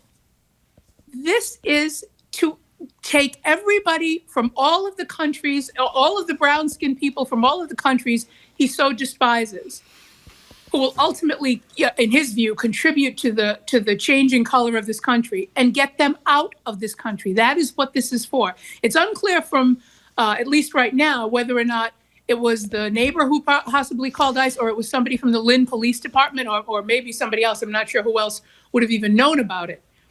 But part and parcel of this, and this should bother people tremendously, but I don't know that it will, is the turning in of people. I mean, look throughout history, we as a democracy have always sort of stood, I thought, uniformly against this notion that you turn in your neighbor, because we've seen in history what that means. That's what this encourages. The fact that she actually got arrested tells whoever called ICE and whoever is thinking about calling ICE, this is what you'll get, the result that you want. Because she's been arrested. She's an 18-year-old girl with no criminal history whatsoever who did something that kids across this country are doing right now as we speak, which is, pushing and shoving their younger siblings over a stupid fight. And she's going to face deportation for it. But make no mistake, this is exactly what they're trying to do. And the fact that he just said that he intends, whether the courts allow him to do it or not, he's saying today that he intends to hold 30,000 migrants at Guantanamo. Guantanamo is in Cuba. You don't have to, you're away from the prying eyes of the media if you send people to Guantanamo. You don't have to observe, even, not that it's a war, but it is in some cases, a Geneva Convention rules or anything else. Guantanamo is for foreign enemy combatants and terrorists. They are they're going to send people who've done nothing more than try to seek a better life, whether they should be here, undocumented or not. They have not committed a crime beyond trying to desperately seek a better life and possibly escape death or violence in their own country. We're talking to Andrea Cabral. So, Andrea, on a somewhat lighter note, don't know how much lighter it is. Good luck, Marty. But, You finding that lighter all now. my favorite beauty products, you and I occasionally discuss beauty products when we're on the air together. A lot of my favorite beauty products, I would even say CeraVe, CERAVE, the stuff you wash your face with, and the moisturizers, and the Roke Cosmetics, or all those good cosmetics. You go to buy them at CVS, and they're all behind lock and key, and you have to keep asking somebody to come over, and you can't read the directions. Is it night cream? Is it for old people? Is it for young people? You know what I mean? You can't. It's horrible. So now they have some new solution to allow people to unlock the cabinets. What are we supposed to think about this? I'm not sure. I'm not a person who really shops via an app. But and I hear my mother's voice when I get ready to say this out loud. But the two things that people should ask. I mean, people use apps for everything, so I think we're probably completely beyond this point. But you should always ask yourself, since nothing is free, what are they getting from me when I use this app for anything, but certainly to unlock these products? So that's what they basically said. If you've got the CVS app, you can, using the app, unlock these cabinets, which saves their employees from scurrying around the store to unlock various cabinets to let people see products. But they're also, if you're using an app, they're collecting information about you every time you use it. That information is absolutely valuable to them. And they not only sell it, unless you tell them not to sell your personal information, they use it to figure out, what kind of a customer you are, if not sell it outright to advertisers. So the first thing you should ask is, what are they getting whenever I use this app? And if I'm using it to unlock a certain cabinet to get certain products, that's certainly telling them more than if I was just walking along the store aisles browsing and nobody really knew what I was looking at. So that's kind of the first thing. The second thing is, they do this to decrease retail theft. They put things under lock and key to decrease retail theft, which I completely understand, although they refer to it as a last resort. The only thing that I've always questioned is, and I understand the part where they don't want to tell people sometimes exactly how much theft they experience, because then you get targeted. People go, oh, you know what? I was going to steal this from Walgreens, but I think I'll go to CVS because they have their security. People are getting away with murder over there, so I'll go over there. I do get that. But the part we never see is when you put all of these measures in place, which clearly inconvenience customers, having these kinds of things under lock and key. Big time. Totally inconvenient. If you are reducing theft, why don't the prices ever go down? Part of the reason that the prices go up is because they say they have to pass on the cost of all of this five-figure discount stuff, right? So when you have all of these measures and you're telling your shareholders, look at what we put in place to decrease theft, the prices never go down. And that's because the rule of thumb is once a price goes up, it never goes down, at least not if you can help it. So they're making the same amount of money and decreasing the cost of theft to them. And consumers, of course, are possibly on the wrong end of that stick. So those would be the two things. What kind of information are they getting from you? And why aren't they showing us how successful these inconvenient measures are and commensurately lowering the prices of the things? You know what the other thing is? If they keep putting everything behind lock and key, they wonder why people go to Amazon. You got to call the clerk. Well, excuse me. Well, there are also fewer and fewer workers at most of these stores. Fewer workers. And by the way, can you, Marjorie and I had a little debate about this morning. Yeah. I said, do you have locked cabinets with these products in Brookline? And much to my amazement, she said, yes. We do. We have, at all of except the research, which I actually looked up this morning. Where do you think more things are behind lock and key?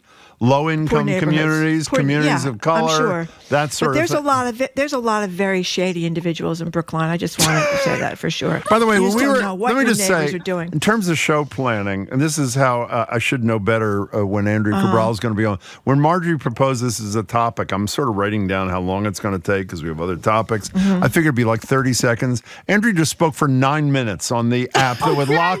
No, I'm joking. But you are armed for bear, I should say. This is your everyday life, right? And you can't be spending 45 minutes at CVS getting 3 different clerks to unlock things for you when you can't read the directions, and the overnight cream that's supposed to rescue is like $45. You have to make sure you're getting the right one, Let me add also, part of the thing is not only are there very few workers at these places anymore, the workers who are there are generally treated like crap because one of us, and I'm serious, is standing by the lock thing that we want, because there's so few workers, it takes them 11 minutes to get to us, and we blame them for the fact that we're standing there like a dope waiting for this thing. And they're fixing the automatic checkouts where they're, you hear the help is on the way. Help is on the way. Oh, here she goes. Help is on the way. Yeah. Help is on the way. I mean, can you imagine working at CVS? I would go crazy. You must hear that help is on the way thing 5,000 times a day because somebody gets stuck at the automatic, whatever you call those things, checkout things. Automatic checkout things. Keep an eye on this because between that and AI, they also have to make up for the very thing you just talked about, the fact that they have fewer employees to attend to this kind of thing. So if they can get you to unlock the cabinet, by your app and not need a person, and you're going through the automatic checkout, they're saving all of the costs of having an employee oversee either or both of those things. Did you ever shoplift when you were a little kid, Andrea? Marjorie and I admitted we did a little shoplifting when we were I'm sure I took candy as a kid. Yeah. Okay, that's another thing. By the way, Marjorie introduced this as a light topic. This is actually much lighter. Andrew is watching us on YouTube, and his comment is, I think you'll like this, Andrea, what a pretty kitchen. So that's I'm not in the kitchen, and Marjorie isn't either, so I assume he's talking about you. It is a pretty kitchen. Andrew. I spent a lot of time redoing this kitchen. I am so glad you like it. Thank you very much. I like the tiles on the wall. The tiles are looking really good behind you over that left shoulder thing there. The great backsplash. I love it. I should have called you before I redid when my sister and I redid my parents. I told you that was a disaster, Andrea, but I don't want it too embarrassing to mention on the air. Yeah. Hey, Andrea, it's good to see you as always. We'll talk to you soon. Thank Andrea you very Cabral, much. See you at CVS, Andrea. Bye.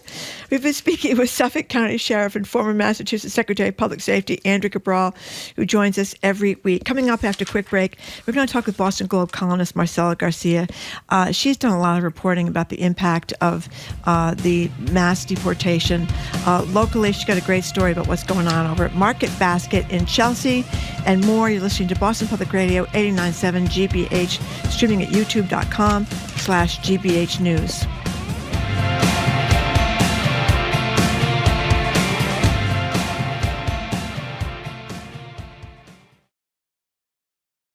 Once upon a time, the business of gambling was run by the mob. That was the meat and potatoes. But then the government wanted in on the action. It's the same old story. The government sees money to be made, they get involved in it. The bookies versus the bureaucrats.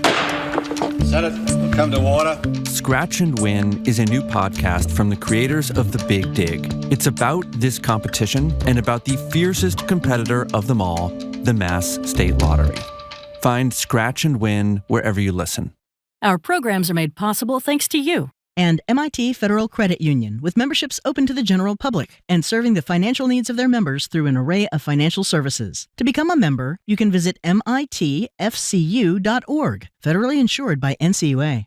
And American Repertory Theater, presenting The Odyssey, Kate Hamill's newest world premiere adaptation that turns a contemporary lens on Homer's classic tale. February 9th through March 16th, amrep.org.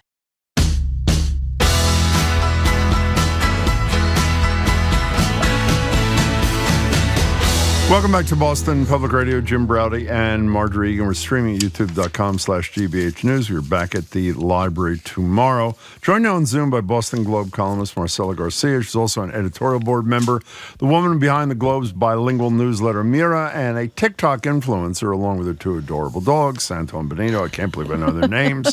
Marcela, it's great to see you. How are you?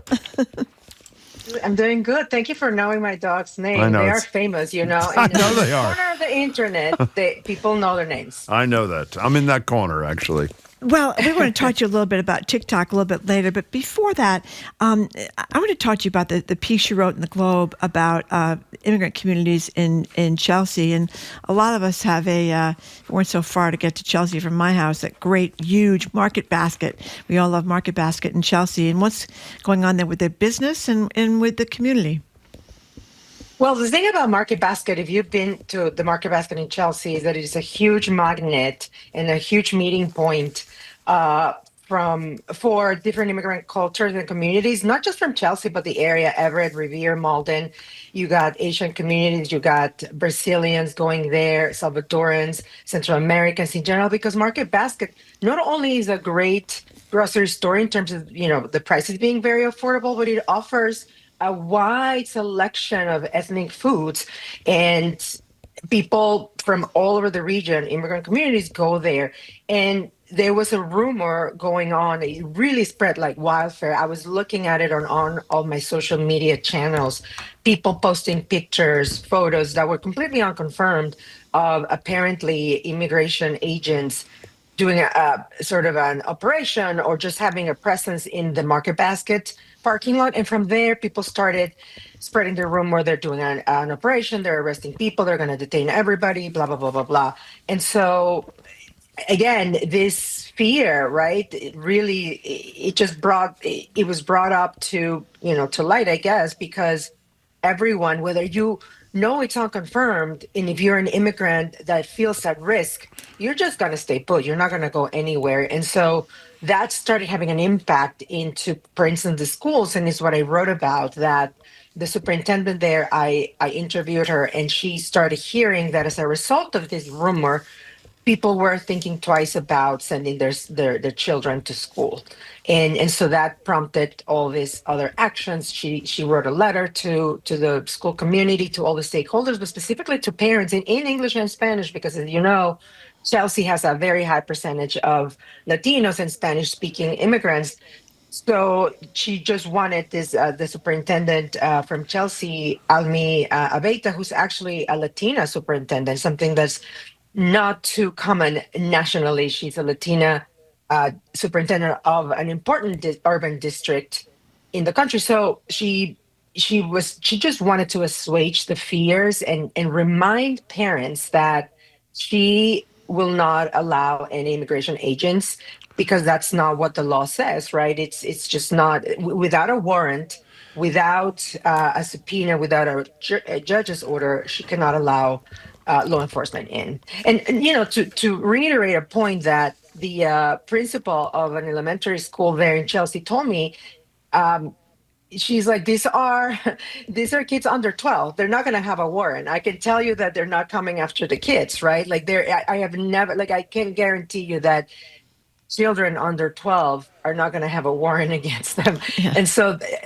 it's just, absurd that they would allow immigration agents with or without a warrant. I mean, it's just, but nevertheless, the fear was palpable. And so I spoke with a couple of parents there, and, some of them here legally, right? Who, one of them told me, it's like, you just never know that whether they're coming for people here illegally, you're not going to get caught up in just, the mess, right? Like collateral damage type of situation. Yeah, but I think, and I'm sure you'd agree, they don't really even need to go into a school. They just have to threaten to go into a school. And not only does it scare kids and scare their families, as Marjorie was reading from the Globe a couple of minutes ago, it fears a lot of superintendents into silence, which is unconscionable to me. Yeah, kudos to the superintendent in Chelsea for talking about it. Well, not only Chelsea, we had the mayor with us on Monday, I think, and we asked her about cooperation or lack of same with federal immigration authorities. Here's part of what she said, including what she said about the city's schools. Here's Mayor Wu. We will continue to do what we do on the city side, which is keeping everyone safe here, and we don't have the authority to, let's say, stop or overrule what they're doing in their domain, but neither do they in our domain either. And so we are going to continue to follow all the laws. We've issued guidance to school leaders and to our school communities that make it very clear there are no unauthorized adults that are allowed in school buildings, period. There was a guy who was a teacher, substitute teacher. I guess he had retired or something, who called us about an hour ago when we were talking about kids in schools and fear and that sort of thing, Marcela, who said, he said, I was in class yesterday, almost all the kids in my classroom, he's a substitute teacher now, I'm sorry if I didn't say that, are undocumented, and there didn't seem, everybody was there, nobody was out of school, and we actually, I think, quoted your piece and some other things. Can you talk for a minute a little bit more about the things that people who are fearful of getting grabbed or their kid getting grabbed, what do they stay away from? And it's not just some of them sending their kids to school or going to a supermarket. Market Basket, for one, the most obvious place it's been a ghost town since this rumor started spreading in Chelsea. You can only imagine how that's impacting the market basket's bottom line. I wonder, this is a place that's always busy, and it has been a ghost town. And so you're right, what you were saying earlier. I think it's a really good point that all these policies that Trump is implementing, he doesn't really have to fully implement them. And this is the point that I made in my column, that just the threat really creates a chilling effect that prevents people from acting, or they almost stop going to the supermarket. Yes, but like they don't want to go out because they don't want to be caught. Like I was talking to a parent who said, I keep thinking of like, what if I encounter an immigration agent out and about in a very sort of random scenario? What am I going to do? What am I going to say? How am I going to react? Like, you are sort of forced to put yourself into all these scenarios that don't necessarily feel like catastrophizing, mind you, because there's panicking and then there's catastrophizing, right? Like, you don't even have to go. It goes beyond catastrophizing. Like, it really is something that could happen. My cleaning lady actually yesterday, who's from Brazil and who's actually here undocumented, was asking me, like, what do you think I should be doing right now? What do you think I should be, someone was telling me, she asked me, someone was telling me that I should make arrangements. She has a son. She's like, someone was telling me I should make arrangements for my son to leave him in case I get detained. And she asked me a really interesting question. She said, do you think that if I get detained, will I be sent back right away, or will they let me go? And I'm like, I don't really know. Like, it really varies case by case. And I honestly had no answer for her. And this is the type of practical questions that you start thinking about. And she's a very pragmatic woman, and she was not going into panic. And she's the type of woman who is actually answering questions for her own friends, because nobody knows, and everyone's wondering, and you again can imagine any type of scenario. And so I honestly do not know whether she would be sent back immediately on a flight to Brazil, or whether she would be allowed out, because she has the sole custody of her son, who is an American citizen, by the way. So these are real fears that perhaps you and I are not thinking about. And actually, immigration advocates that I also spoke to told me, we are telling people to get real, to know that something big is coming, and get prepared. And they are telling people, make plans for your kids, make plans for in case you have to leave the country, right away. We were talking yesterday, I don't know what the topic was. We were talking about what a rotten job we were talking to Juliette Kayyem, what government officials and the media have done in recent years, or maybe ever, about selling the good things that government does. And I'm thinking about this situation. A majority of, or maybe at least a plurality of the American people say in a recent poll, they support Trump's immigration plans, whatever that means. I mean, obviously it means something different to every people. Do you think even one of those people who supports his plans is not dependent in a serious way on an undocumented worker or a group of undocumented, whether it's their mother in a nursing home, whether it's that's a big the one. food they're 40% getting? of frontline staff in nursing homes, according to the piece in the Globe today, are immigrants, and many of them from Haiti. Right, and there's temporary protected status, as you said before, Marjorie, but Trump's trying to, eat away at that too. Who's going to take care of our parents? Who's going to make sure that food gets here? And I don't mean to be a bleeding heart kind of. This is practical stuff.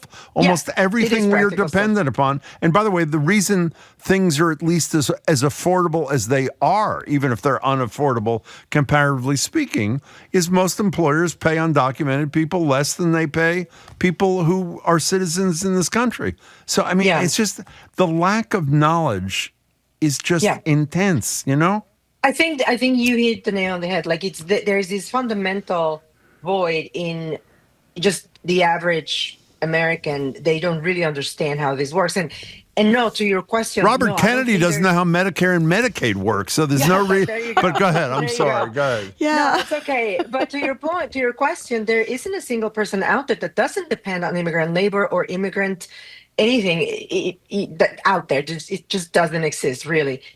But also, look, just going back to what you were saying, people support deporting criminals, right? Criminals who are here illegally.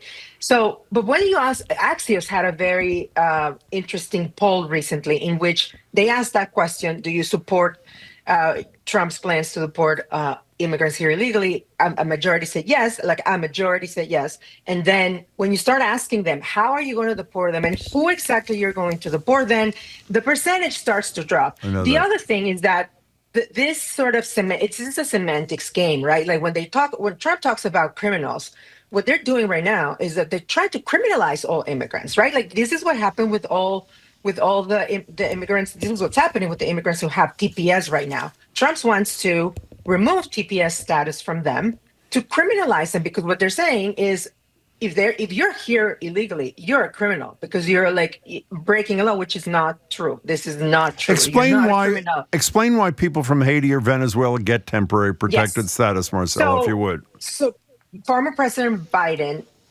did this major policy in which he extended, there was two things. It was TPS, temporary protected status, Venezuela and Haitians, recent arrivals, but also he created this other program, also for Venezuelans, Haitians, but also from people from Cuba and Nicaraguans. And what he did wasn't necessarily a temporary protected status, but it was a humanitarian parole program, allowing them to come here legally, to work, et cetera, et cetera. This is what he also did with Ukrainians. Remember when the Ukraine war broke? This is how we let a lot of Ukrainians in, rightfully so, because they were fleeing a war-torn country. We've stopped that too, by the way. We stopped that too. Trump did do away with that. So all of a sudden, all those people, because these are renewable statuses, right? Like you have to renew this status, every few years. And so when Trump is getting rid of that, what he's doing is just criminalizing a big swath of the immigrant population. And so he's creating this narrative that they're criminals, they have to go, or we have to deport them, right? Like we just heard yesterday that he has going to open detention camps in Guantanamo. It's just insane, right? And so that's the other thing, that this is creating a huge economic incentive for companies that have detention centers, businesses, right? Or, immigration. Or the private prisons, their stock is going up and stuff like that. Can I just read something here? And again, when you're talking about, let's stay with temporary protectors. Well, either of them, by the way, these are people escaping violence and horrible things and trying to just live relatively safe. Where their family members had been murdered by gangs and stuff like that. Listen to this. This is a quote from an NPR story. Kristi Noem, the new Secretary of Homeland Security, announced the decision to end the 18-month extension of temporary protected status for Venezuelans that Biden implemented days before he left the White House. Quote, this is Noem, the new head of Homeland Security on Fox and Friends. This is about the people fleeing violence in their homeland. The people of this country want these dirtbags out.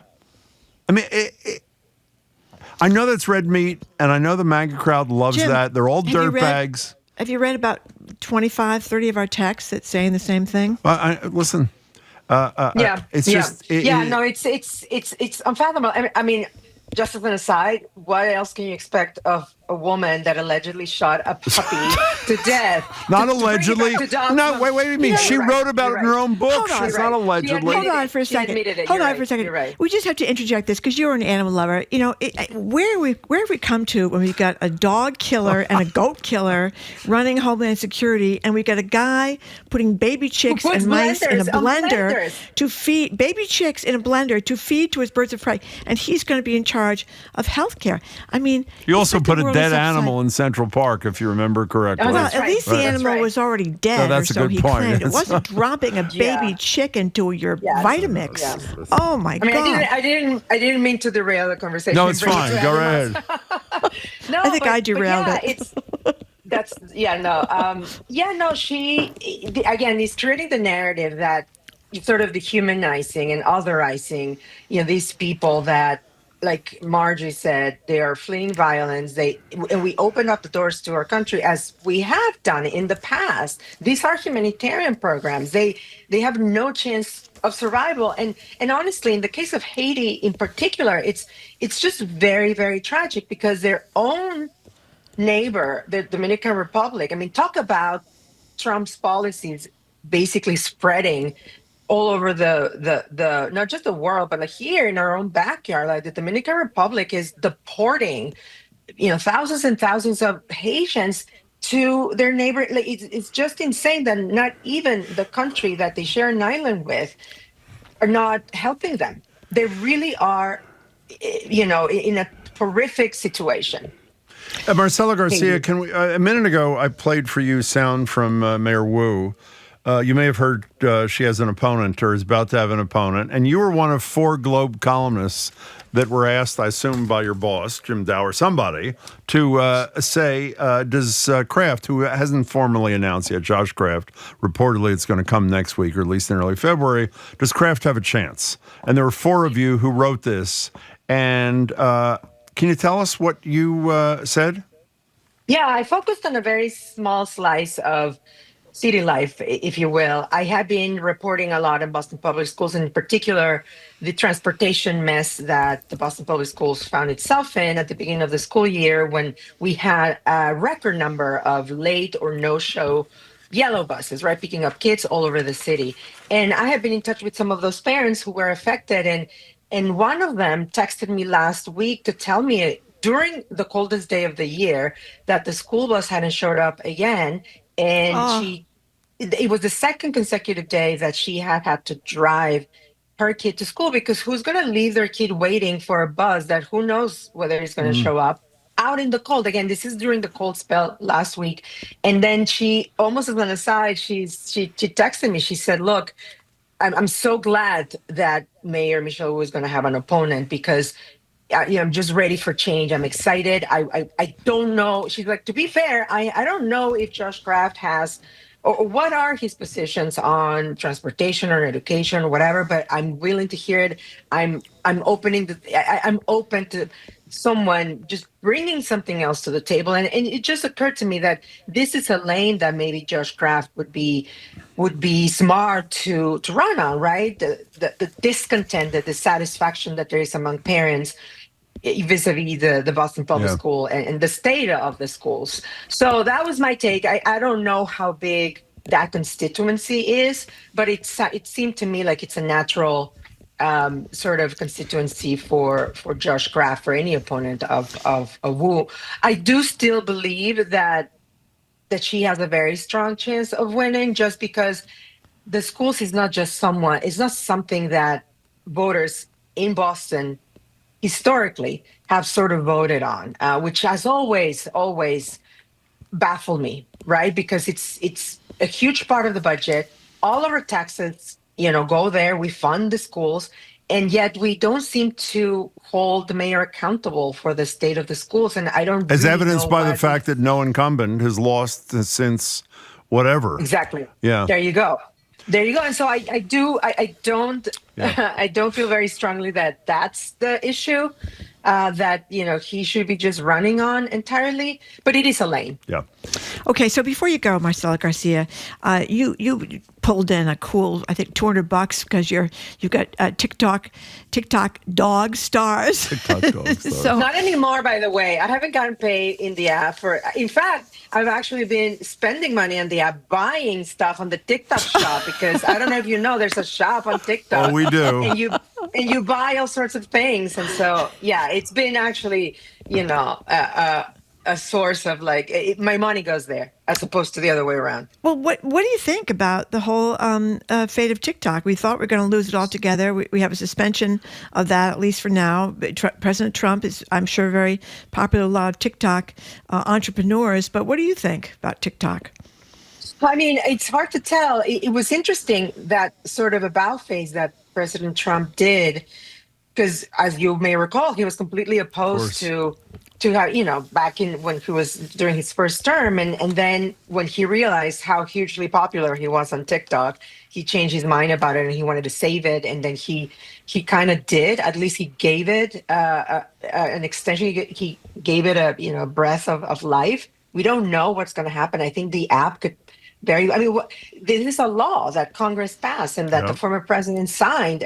It has got to be enforced one way or another, sooner or later. Whether TikTok is sold to a U.S. entity remains to be seen, because again, the core and the heart of TikTok is its algorithm. And I think the Chinese government is not going to want to do away with the algorithm.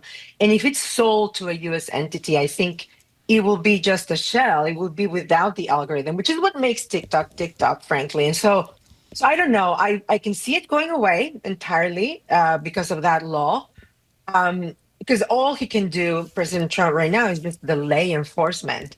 But we have Senator Tom Cotton of Arkansas. Is he from Arkansas? I think he's a very, very anti-China, policymaker, and he's always harping on this issue. And I don't think he's going to allow this to sort of go away. I think maybe it's a showdown between Congress and Trump again, but whether he insists on keeping the app here, operating here, versus Congress insisting on enforcement of this law that Congress passed, I don't know. In the meantime, I don't know if you saw that. I just wrote about this for my newsletter that phones, like iPhones with TikTok pre-installed, because what happens right now is that if you didn't have TikTok on your phone, you cannot download it right now, because all the app stores are complying with this new law, and they're not making it available for new downloads. But iPhones with TikTok pre-installed are selling for like $3,000 on Facebook Marketplace. So I could sell my phone for that if I wanted, but I don't want to get rid of TikTok. So, but let me tell you, if it goes down, Marjorie and I are willing to lead a GoFundMe page for you for the $200 you made last year or whatever it was. So give us a buzz. I don't even need that. Just promote my dogs on Instagram. Everyone's migrating to Instagram. As much as I hate to be, because this is what happens, right? Like, if TikTok, who's going to be the most, the biggest beneficiary of TikTok going away? Meta, right? Instagram, because that's where presumably all people are going to migrate, like at least influencers, right? And so I would hope to grow a follower for my dogs. How do they find you on Instagram? How do they find your dogs? Same handle at Santo and Benito. Fair enough. We're there. Marcela Garcia, Goodbye, thank you Marcela. very much. Great to see you. We have been speaking with Marcela Garcia. She's associate editor and columnist at the Boston Globe. After a quick break, our new segment where we get our little minutes, 5 minutes, I think it's going to be less than 5 now, 4, to talk about everything we couldn't fit into the other 2 hours and 55 minutes of today's show. 2 more things is next. Whatever. It's next. You're listening to Boston Public Radio. Well, there's no grammatical issue. It's is next. 2 more things is next. You're listening to Boston Public Radio, 89.7 GBH, streaming at youtube.com/GBH News. I'm Arun Roth. Coming up on GBH's All Things Considered, we'll learn more about the 6 people from the Skating Club of Boston who died in last night's plane crash in Washington, D.C. We'll also hear from local federal workers on President Trump's push for U.S. government employees to resign. And Boston Mayor Michelle Wu is the city's first mayor to give birth while in office. Now she's back at City Hall with her newborn. That and a lot more coming up starting at 4 on GBH 89.7. Support for our programs comes from you. And Flour, Joanne Chang's bakery with 9 locations in Boston and Cambridge, delivering Valentine's Day sweets like a cake for 2 or sweetheart cookies. Orders accepted through February 9th. flourbakery.com/valentines-day. And Celebrity Series of Boston, presenting Counterpoint, a collaboration between pianist Conrad Tao and tap dancer Caleb Teicher, live at Boston Arts Academy on February 7th and 8th. Tickets at celebrityseries.org. Welcome back to Boston Public Radio. It's time for 2 more things. That's that new segment we have. You know all about it. Okay, I'm going to go first today. Yesterday, Marjorie, was a sad day for men who are married who are criminals. Now, let me explain to you what I mean by this. We've been talking a lot about a GOP felon, a Republican felon. Today, I'm going to talk about a Democratic felon, former New Jersey Senator Bob Menendez, sentenced to 11 years in jail yesterday. Reason I say it's a sad day, it's sad for his "my wife did it" defense, which failed miserably. Here are the facts. Menendez and his wife were convicted. Well, she hasn't been convicted yet. She has a trial. Hundreds of thousands of dollars of cash, a Mercedes, a mountain of gold bars in exchange for helping foreign governments. Again, his defense was she did it. It appears the gold bars were in her closet, which was locked. He said he had no key. And as a result, she did it. Well, here's another factor I wasn't aware of until yesterday. One of the guys who testified against the chief witness who testified against him, not only said that he said his wife did it, but said whenever he wanted his wife to join them in conversation, do you know what he did? He rang a bell to... Exactly. Senator Menendez, thank you, rang a bell when he wanted his wife to join. So in any case, it all failed. Justice may have prevailed. He was convicted, sentenced to 11 years, but the "my wife" defense is no more, which is really a sad day for a lot of male, felonious married people. Thank you for that. Well, I want to move on to R.F. Kennedy Jr. We saw him testify yesterday, and I just kind of had an Alice in Wonderland. We've all gone down the rabbit hole moment. Like, how can this possibly be? I mentioned before with Marcela Garcia that Caroline Kennedy, a woman of some esteemed reputation in the United States and career, talked about how her cousin Bobby put baby chicks in the Vitamix or the blender to feed to his birds of prey. You have him up there yesterday, and I'm Irish. I'm people with very ruddy faces, but what was going on with that face? The Washington Post says it was chemically enhanced. It was so red, so weird, so like leather. They said it was chemically enhanced, or maybe he was in a tanning bed. They don't know, but that he had this weird look about him and this very weird look in his eyes. We have a picture, by the way, if you want them to pop it up. Do you know that? Yeah, we should pop up the picture. I mean, what is going on? What is going on there? I've never seen an Irishman in my family who looks anything like that. Then we have this unbelievable clip. Oh, first of all, he mixes up Medicare and Medicaid. Now, these insure like millions and millions and millions of Americans. He doesn't seem to know the difference between Medicare and Medicaid. He's saying that people have premiums in Medicaid. Medicaid is for poor people. Medicare is for older people. Almost out of time. Do we have time for the clip? I don't know if we have time for the clip. But he's saying that Lyme disease is some military bioweapon. All these crazy things. Stop and think about it for a minute. This is going to be who's going to be running our health services in the United States of America, Jim. What do you think? I think he's got a very red face, is what I think. Like his master. Okay, all right, we got to move on. We're going to talk about something in outer space, actually, when we get back. What's up in space with Nova, flying saucers, and other things in our air. That's next on Boston Public Radio.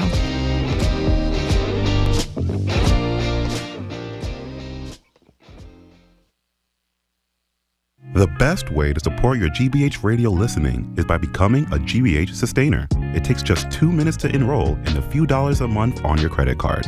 Small monthly contributions, huge impact. Learn more at gbh.org/sustainer. Support for GBH comes from you. And the Office of the Massachusetts State Treasurer. The Unclaimed Property Division is holding unclaimed funds from utility bills, uncashed paychecks, savings accounts, and more. To see if you have unclaimed money, you can visit findmassmoney.gov. And Krakow-Wittgen Gallery, exhibiting works by Mel Bachner, Victoria Berge, Danielle Buren, and Abelardo Morel. On view now on Newbury Street. You can explore this and other contemporary art at KrakowWittgenGallery.com. You're listening to 89.7 WGBH, HD1 Boston. Online at gbhnews.org. GBH News, what matters to you?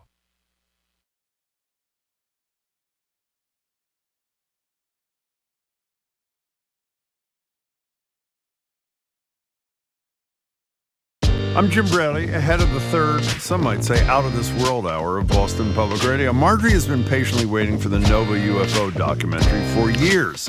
We'll talk with Nova filmmaker Terri Randall and former Navy pilot Ryan Graves, the first active duty pilot to testify before Congress about such sightings. I'm Marjorie Egan, always ready to be beamed up, Jim. Then we'll probe the ethical conundrum of the day in Am I the A-hole?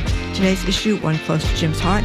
A man outperforms his father-in-law at a hot dog eating contest. Is the young buck in the wrong for wanting to perform well in front of the family he married into? It's all next on the third hour of Boston Public Radio, 89.7 GBH, streaming at youtube.com/GBH News. Live from NPR News in Washington, I'm Lakshmi Singh.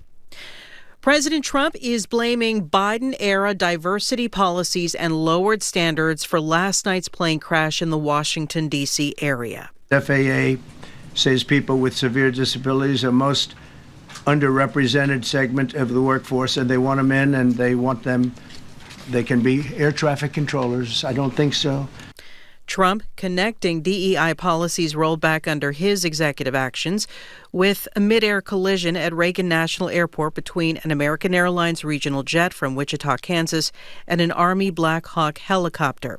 Trump concedes that night vision equipment may have interfered with the Army helicopter pilot's sight. Authorities say all 67 people from both aircraft are presumed dead. The recovery operation is still underway in the Potomac River. Meanwhile, Wichita leaders are expected to hold a community prayer this hour for victims of the crash. Celia Hack of member station KMUW brings us the latest reaction from Mayor Lily Wu. Wu said Wichita is grieving. We have been told that there are no survivors. We mourn with all those who have been impacted. This is a terrible tragedy that will unite those in Washington, D.C. and Wichita, Kansas forever. Wu said the city will not share any information about the passengers who were on the flight until families have been contacted. For NPR News, I'm Celia Hack in Wichita. Flights are beginning to take off and land again at DCA. NPR's Windsor Johnston is at the American Airlines terminal. Inside the terminal, business is slowly resuming, but the lines are short, and the departure board shows dozens of American Airlines flights have been canceled for today. Passengers are getting on some flights, though. I spoke with one man who said he's nervous about boarding his flight without knowing exactly what caused last night's fatal collision. Another passenger said she can't stop thinking about the families who lost their loved ones in the crash. But all around, the mood here is unusually quiet for what's normally an extremely busy airport in the D.C. area. That's NPR's Windsor Johnson reporting from Reagan National Airport. In other news, Senate confirmation hearings are being held today for President Trump's picks for FBI Director, Kash Patel, and Director of National Intelligence, Tulsi Gabbard. One of the questions surfacing at Gabbard's hearing is whether Edward Snowden, the contractor who leaked classified information, is a traitor. She answered he broke the law. Meanwhile, Patel was questioned about whether he would have an enemy list of Trump's adversaries. He denies such a list exists and maintains that the FBI will not be politicized. This is NPR News. Good afternoon. With the latest from the GBH Newsroom, I'm Henry Santoro. Massachusetts top education official says the state needs a, quote, revolution when it comes to high school learning. Secretary of Education Patrick Tutwiler made the declaration today in his annual State of the Education speech at Boston's Rainey Center.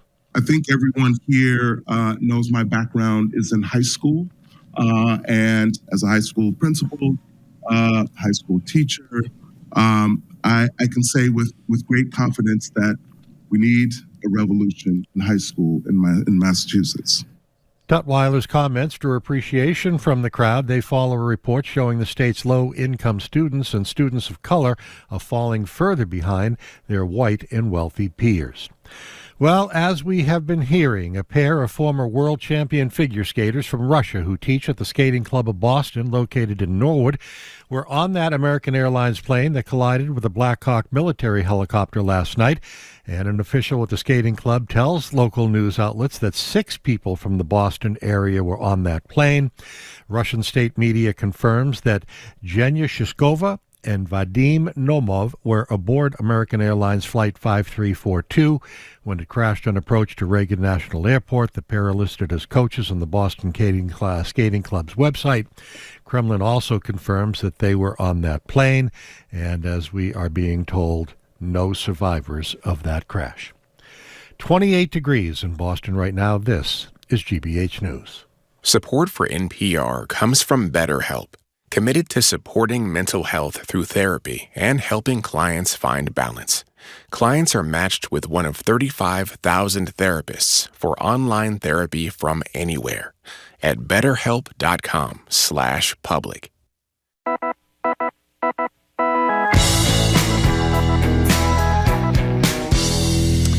He is Jim Browdy. I am Marjorie Egan. Welcome to hour number 3 of Boston Public Radio, 89.7 GBH. We are streaming at youtube.com/GBH News. Tomorrow we're going to be back at the Boston Public Library. Tomorrow we're going to be joined by GBH's Ian Koss and Lottery Live legend Dawn Hayes. That's incredible. They got this great new GBH podcast called Scratch and Win. We're going to talk all about that. Hello again, Jim. Hi, and it's obviously about the lottery, and Ian is the one who made the brilliant award-winning documentary Big Dig last year, whenever it was. It was fabulous. Speaking of fabulous, earlier this month, Nova released this spectacular documentary, What Are UFOs? We're joined now on Zoom by Nova filmmaker Terri Randall. She produced, wrote, and directed the film. Terri, it's good to see you. Thanks so much for being here.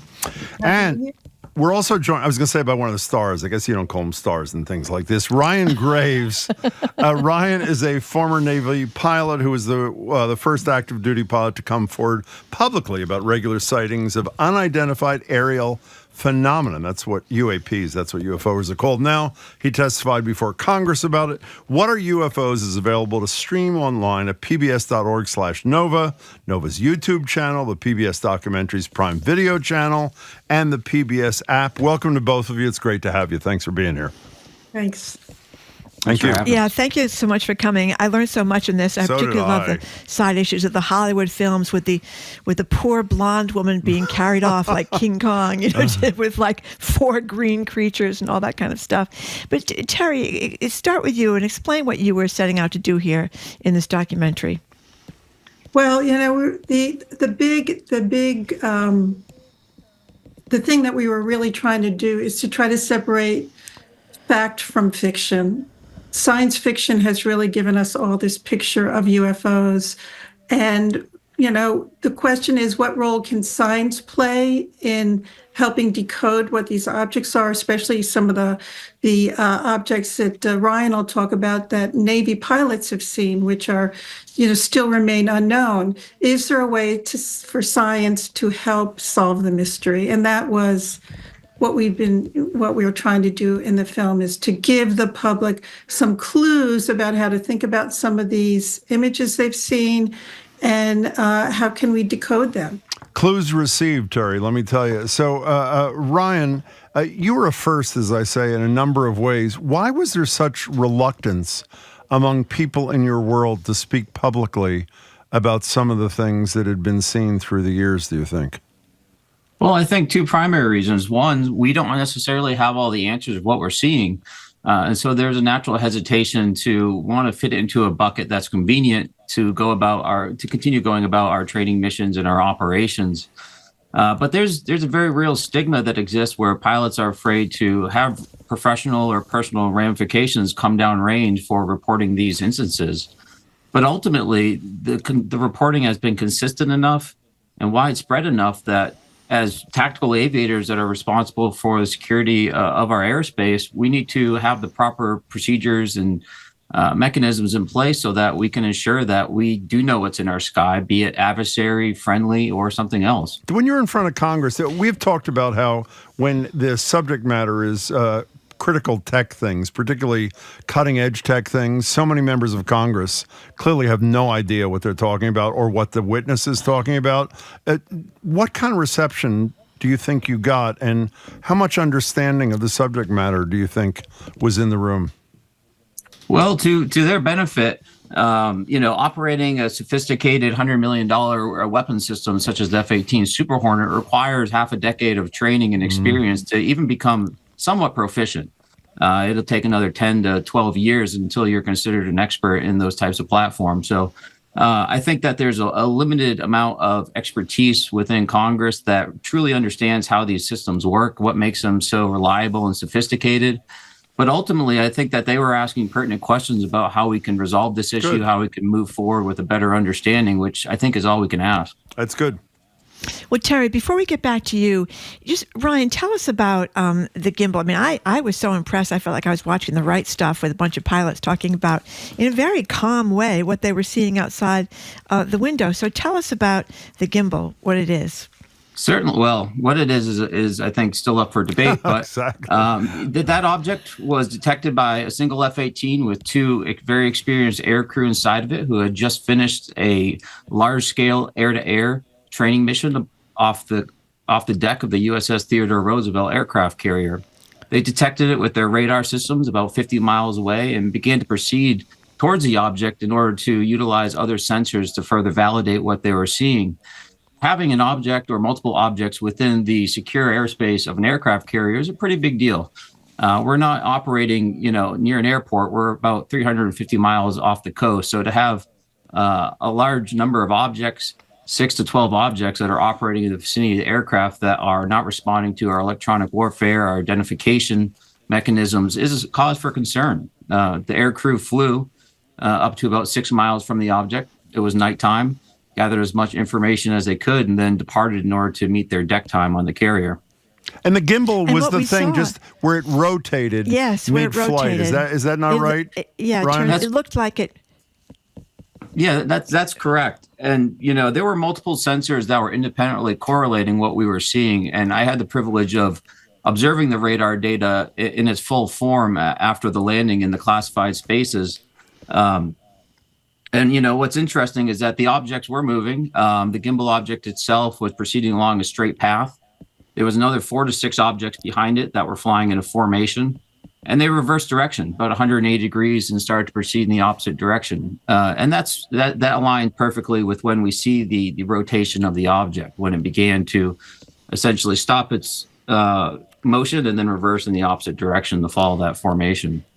Well, so Terri Randall, you made the film, as we said before. We should stay on the gimbal, Marjorie, for 1 second, because we have sound from the refutation of the alien craft. Oh, yeah, well, I was going to talk about that. Go right ahead. Go ahead. I'm sorry. Terri, one of the great things you did in this film was go out and get these experts to analyze other theories. And so we can certainly play that one right now, Terri.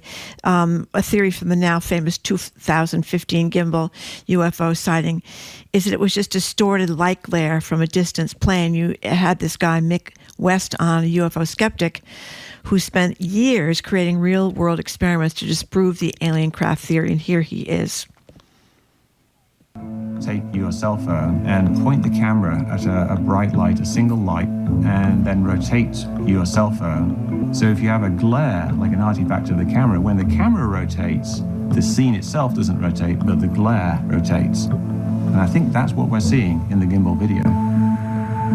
It's possibly something like a distant plane, something that's hot off in the distance. The heat of the engine was kind of pointing towards the camera, and that kind of bloomed in the camera and created this glare that was so big it obscured the entire plane. And he also believed that the cameras on the airplane may have turned, and that made the gimbal look like it was turning. But tell us about these experts that came in, Terri. Well, Mick is, when it comes to UFO and UAP research, I don't think Mick sees himself as a debunker. I think he sees himself as an investigator, a citizen scientist who's basically saying, a lot of people are talking about this image. What kind of research can I do to find data to figure out maybe what this is? And that's what citizen scientists do. And they are actually can be extremely helpful to scientists by the data they collect. So Mick collected whatever data is available. Ryan mentioned radar. That radar is not available for anyone to take a look at. Whether that radar still exists, we were told by Sean Kirkpatrick, who is the person who ran the department within the DOD that analyzes these Navy videos. He said that the radar is not saved from decades ago. So the question is, with new videos that Navy pilots will be documenting, will that radar be saved? Will the data exist to really analyze what this is? Is it a known object or an unknown object? All Mick can utilize is what's available to all of us by doing research on the internet. Hey, Ryan, Ryan Graves, when you hear Mick West's position that this is the explanation, the rotating of the camera, is that persuasive to you? Well, it's not, and, to Terry's point, a citizen that's doing internet research is not going to have access to the information that a security cleared F-18 pilot is going to have. The bottom line is that we are detecting these objects across multiple sensor modalities independently that all correlated. And our systems provide us with confidence levels to ensure that we're not inadvertently employing on a decoy or the victim of electronic warfare systems. So I don't know how multiple independent cross-band detection systems are producing high-quality results and thus being fooled independently and simultaneously at the same time across all these systems. They're just not how they work. We're talking to Ryan Graves, former Navy pilot, and Terri Randall from Nova, who's the filmmaker of this terrific new film, What Are UFOs? What you talked about, Ryan, was so what I thought unusual about the so-called gimbal thing was the other little gimbal-like things in the same formation, not just going forwards, but also going backwards. And that the camera would turn at just this one moment seemed odd to me, but what do I know about this? What do your fellow pilots think? People that were there, that you talked to about this. There was a woman pilot, last name was Dietrich, that was very convincing to me, too, later on the documentary. What do they think? Well, the bottom line is that they're still dealing with this. They are still having instances today where they're having these objects come within close proximity to their aircraft. So there's a lot of support for this conversation. They understand the intricacies of how these systems operate, and they have confidence in the sensor systems they're using. So this is something guys and girls are actively dealing with, are still looking for the proper mitigation techniques against.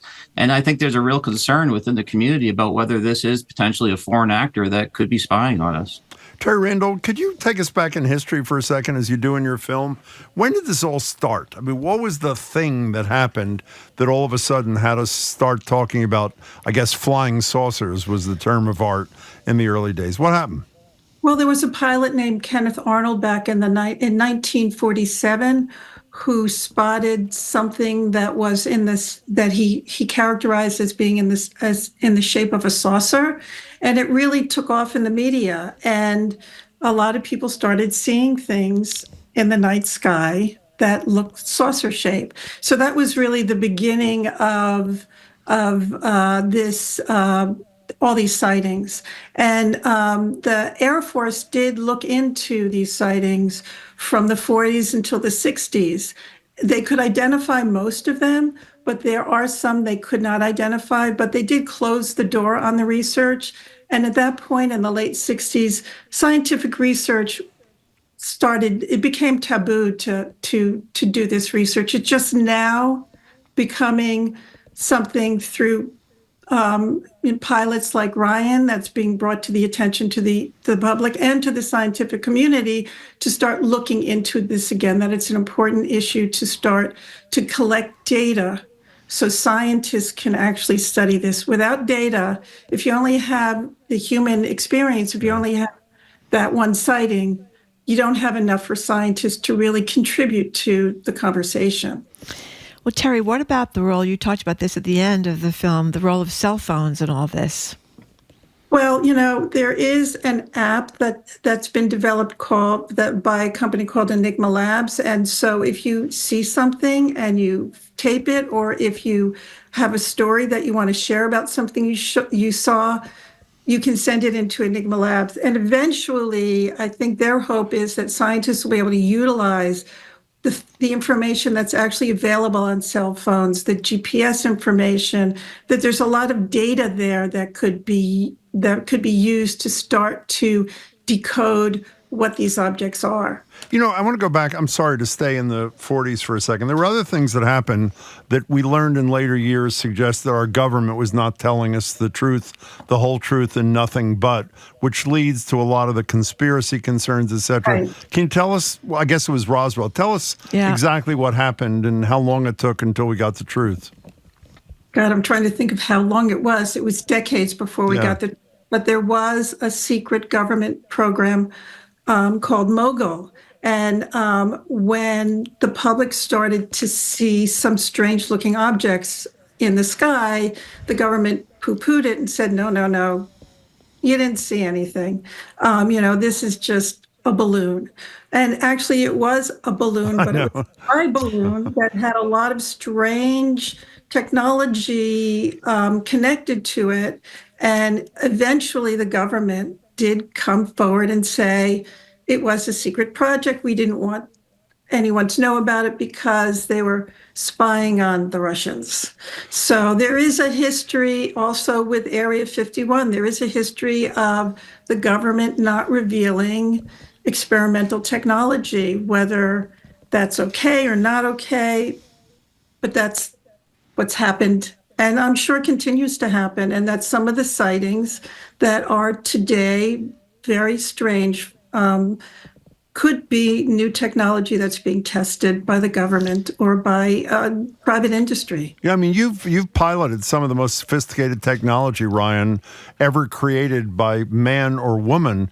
So it is possible. I mean, we don't know. I mean, people carefully say in this film, we can't say for sure that it's X, and we can't say for sure that it's not X, which I think people are honest about. But it is conceivable that some of the things you've seen are secret advanced technology that our government potentially is creating. They just don't want to tell us about. That's possible, right? Absolutely. We receive hundreds of reports at my nonprofit, Americans for Safe Aerospace, that works with commercial pilots and veterans to better understand the situation. And there's no doubt that some of those sightings may represent technology that the United States is testing. But as someone that has actively tested some very sophisticated and classified technology, I'll tell you there's very specific ways to do that. We don't expose those technologies in a testing environment in one of the largest training evolutions that a carrier strike group goes through, such as in the gimbal incident. So while I certainly think that that's part of the conversation, I think that there are some really specific ways that we do that type of testing, and it certainly doesn't account for everything. It would be illegal, essentially. I mean, people will go to jail for exposing that technology to pilots or others that were not. What's the website for your organization if people want to check it out there, Ryan? safeaerospace.org. Safeaerospace.org. The more I listen to you, obviously we watched you and your colleagues and many other wildly interesting people in Terri's film, but the more we talk to you, Ryan, the more I'm convinced that you do have a strong opinion about what's really going on here. And are trying to be measured. Am I detecting something or am I not? UAP is a term that's relatively new, unidentified anomalous phenomenon.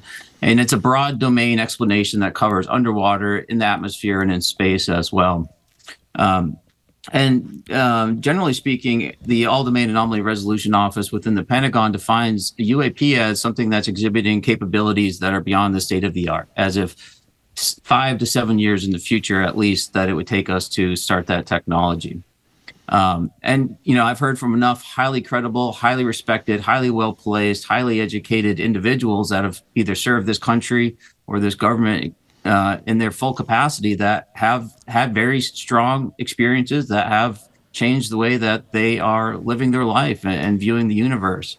And I think that it's very important for us to leave a very broad open mind about what the possibilities of those experiences are, and not jump to a conclusion that if we don't think it's secret technology, then it must be aliens, right? We just don't have the frameworks to understand that. And so I think we need to step back in this conversation and look at the information, look at the reports, look at the data to make an assessment of, okay, what are the capabilities we're seeing?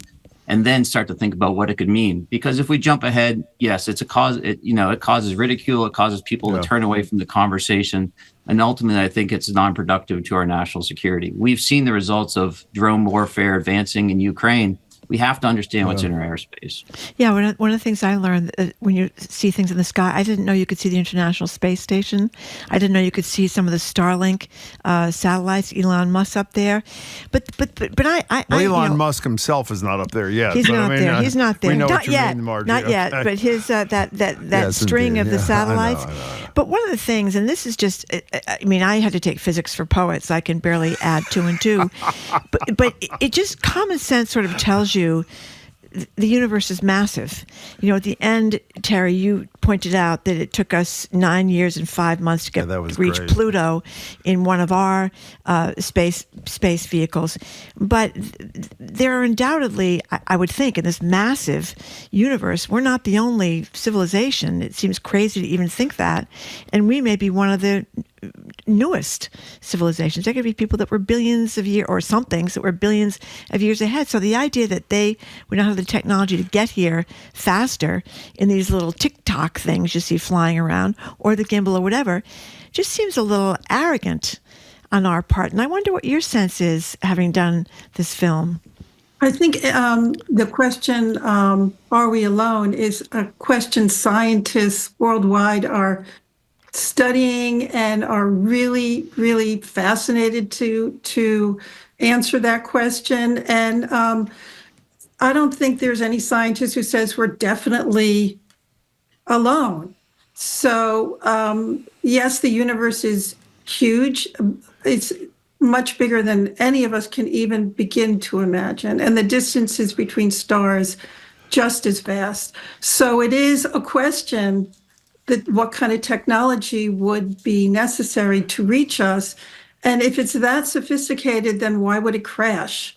So, you know, that it poses a lot of questions, but I think scientists are very open to the idea that we're not alone, and the investigation into that continues. Terry, I want to extend. Marjorie only gave you half of your wonderful statistic there. 9 years to get to Pluto, but the second half of that was how many thousands of years to get to, what was it, the nearest star with our most advanced technology? 80,000, wasn't it? Was that the right number? Yeah, Yes. yeah, it's far. They'd have to be fast. They'd have to be fast. You know what we should have asked when Ryan was talking before, I realized we skipped something that a lot of people are curious about. We've all called these UFOs for our whole lifetimes, and then all of a sudden, as Ryan said quite recently, they became UAPs. Why, Terry? Why did the nomenclature change? Because there have been some unidentified objects that have been seen in the Tic Tac incident by the water, or in other incidents that have appeared to go in the water and out. So that means that they can exist in several different environments. Understood. Water, in space, in our atmosphere. And so the name was changed for that reason. And Ryan, the last thing I want to ask you, following up on your approach to this whole thing, even the government and other responsible entities that have done investigations acknowledge at the end of almost every research project, they can explain X percent of what has been seen, but a smaller percentage they can't explain. Even they acknowledge that those numbers exist. Am I not right? No, you're absolutely correct. I think the ardent skeptic would claim that those cases reside in that bucket simply because there isn't enough information to resolve whatever is being seen. But I'm very confident that's not the particular case. There are, very sophisticated sensor systems that our operators use around the world.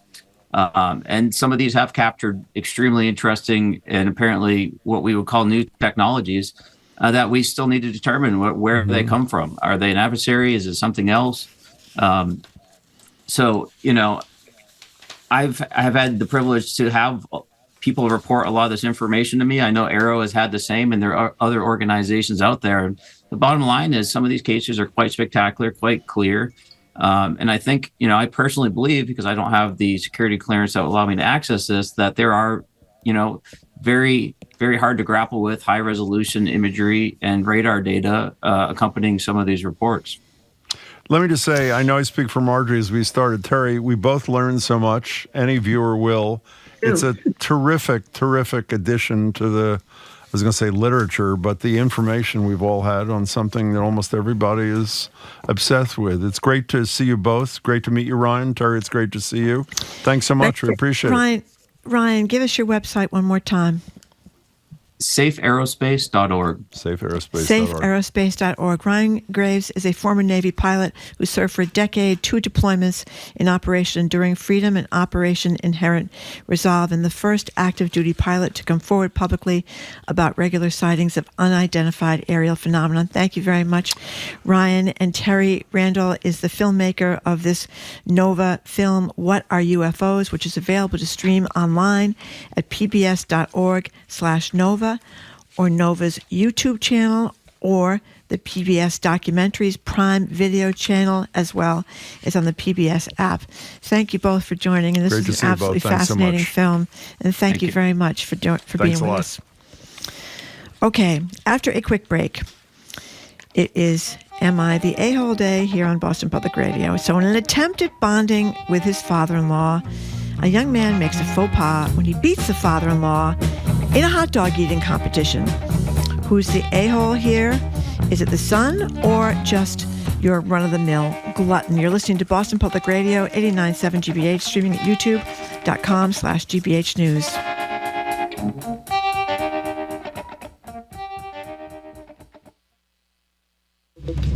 I'm Arun Roth. Coming up on GBH's All Things Considered, we'll learn more about the 6 people from the Skating Club of Boston who died in last night's plane crash in Washington, D.C. We'll also hear from local federal workers on President Trump's push for U.S. government employees to resign. And Boston Mayor Michelle Wu is the city's first mayor to give birth while in office. Now she's back at City Hall with her newborn. That and a lot more coming up starting at 4 on GBH 89.7. Our programs are made possible thanks to you. And Cambridge Savings Bank. CSB is committed to improving the financial well-being of local small businesses through financial education and banking services. Learn more at cambridgesavings.com. Member FDIC. And Boston Medical Center, committed to delivering medical excellence that empowers all patients. Learn more about how BMC's team of experts is rewriting healthcare for cancer, sickle cell, and beyond at bmc.org.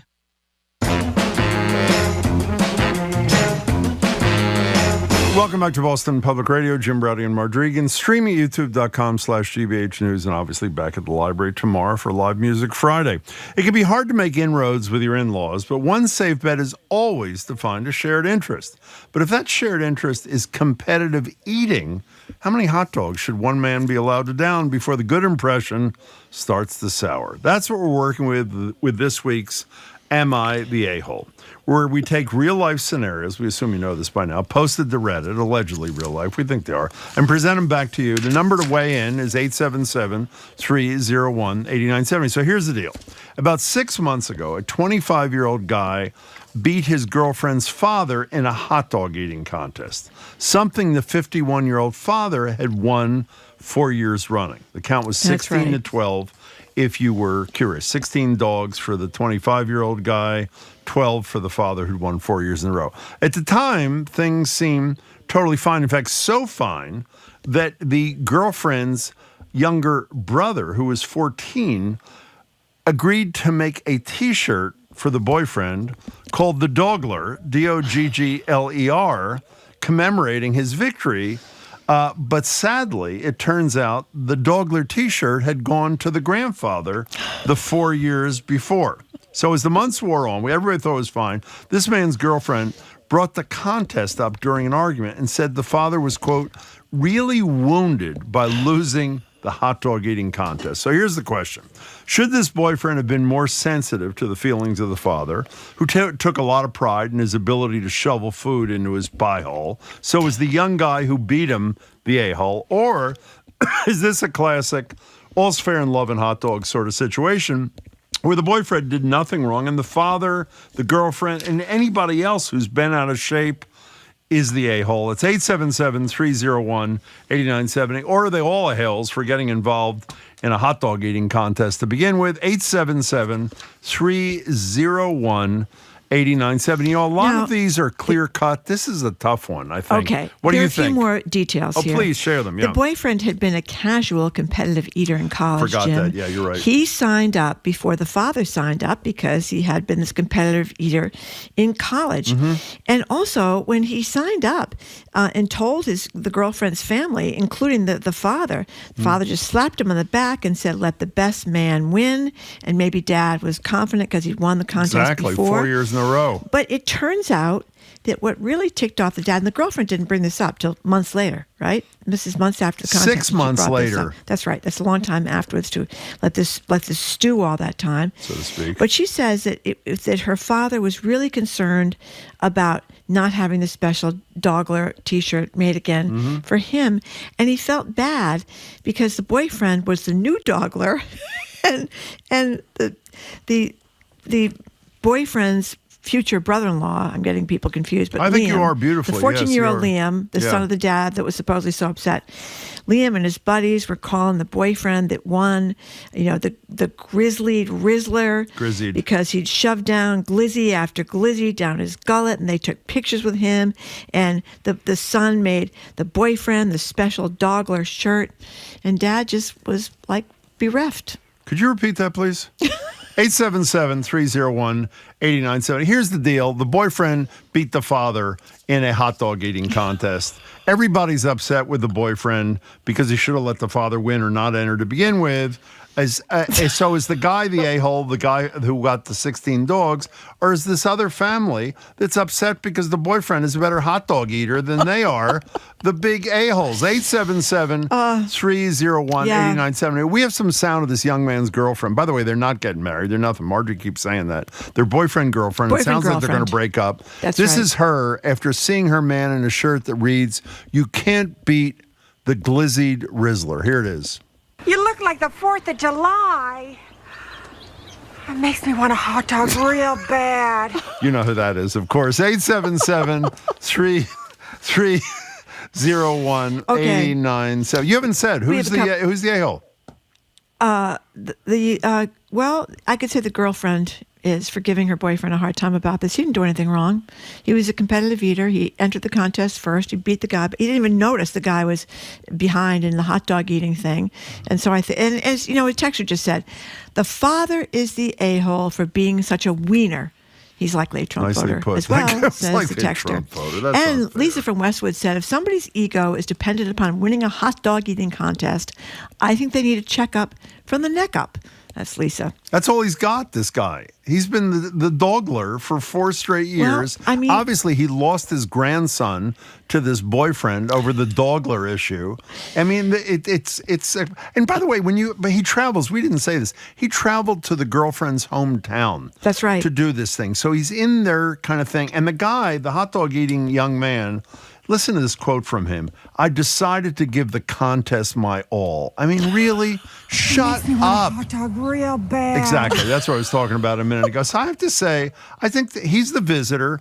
He's the guest. He should have deferred to the 51-year-old father and maybe eaten one fewer hot dog than the 51-year-old guy did. 877-301-8970. Dad was upset about no longer being the glizzied Rizzler, shoving down glizzy after glizzy. That's right, down his gullet. And not getting his Dogler T-shirt. Exactly. Okay, let's go to Jackie in Seekonk. What do you think, Jackie? Hey, Jackie, who's the a-hole? The 51-year-old man's the a-hole. Wow, why? Absolutely. Why? And the boyfriend should run as fast as he can away from this family. Why is that? I would say get baby Huey a new diaper. We're talking about the old guy. Well, he's not an old guy. He's 51 years old. That's it, right? Yeah. Come on. You're 51 years old. You've won it 4 times. Be graceful and let your girlfriend or your daughter's boyfriend win the stupid hot dog contest. Wow. Those are strong feelings. Jackie, thank you for sharing this. Speaking of hot dog eating contests, which is really not our issue. It's sort of I used to cover those, Jim. I told you. You said you ate the sausage eating Boston. contest. Well, sometimes they did sausage, sometimes they did hot dogs. And when they did the hot dogs, it was so gross. They wet the buns because somehow they're easier so you have a sopping you want to know wet about that? hot dog bun. Here is Joey Chestnut explaining, I can't believe you, perfect segue, why competitive competitive eaters, he's the world champion, by the way, why competitive eaters dunk their buns in water. This is on an Ask the Expert video on YouTube. Here's Joey. I can't understand why anyone would dunk a bun in water instead of just eating hot dogs like a sane person and washing it down with some water. Dunking the bun makes it faster. We're skipping the step of having to drink the water by dunking. I'm eating one hot dog, using the wet bun as a sip of water. It helps swallow the hot dog. That's the way it works with competition. It's not always pretty. Can I tell you something? I don't find it that weird. Pretty. Whenever I need to be hydrated, what I generally do? I wet a hot dog bun and squeeze it into my mouth, which is what Joey is essentially doing. Of course, he eats 140 hot dogs or something along the way. 877-301-8970. This is our Who is the A-hole kind of thing. Marjorie tried to explain it. No one knows what she's talking about. But the bottom line is this. Is the boyfriend who beat the father of the girlfriend the a-hole, or is the whole family of the girlfriend and the father a-holes for getting so upset about this? I mean, really. You know who's not upset about it? The 14-year-old Liam. The younger brother, he thought it's fabulous. He loved the boyfriend one. He thought it was terrific. He made him a special Dogler T-shirt. I think you have to say, if your life falls apart because you don't get a special Dogler T-shirt, do we have a picture of the Dogler T-shirt? I don't know if we do or not. Go ahead. What? If your whole life depends on being the Dogler, the glizzied Rizzler. Every year, something may be amiss here. The Dogler T-shirt is on the stream right now. If you check it out, there it is. It's quite lovely. It's all about the Dogler T-shirt. Can I tell you something? I may change my opinion. If I was the 51-year-old and I had won that T-shirt 4 years in a row, and I didn't get it in last year, I'd be upset too. That was a fine Dogler T-shirt. Okay, here's some text. The father-in-law is a big wimp. He lost fair and square. Get over it. The son-in-law, actually, he's the boyfriend, entered this before the father ever stepped into the ring. This is a non-issue. Grow up, dad. There you go. And then Ken from Worcester is on the opposite side. Here's how I look at it. If it all goes according to the natural plan, the father's going to die before the boyfriend. The boyfriend's got plenty of time for glory. Let the father win his hot dog contest. And by the way, the reason he's going to die even sooner, we've told you this repeatedly. There was a study out of the University of Michigan a few years ago. This is true, not made up, that you lose 36 minutes off your lifespan for every single hot dog you eat. Let's go to Chris in Cambridge. You're next on Boston Public Radio. We're talking about the hot dog dilemma here on Am I the A-hole? Hello. Hey, guys. Hi.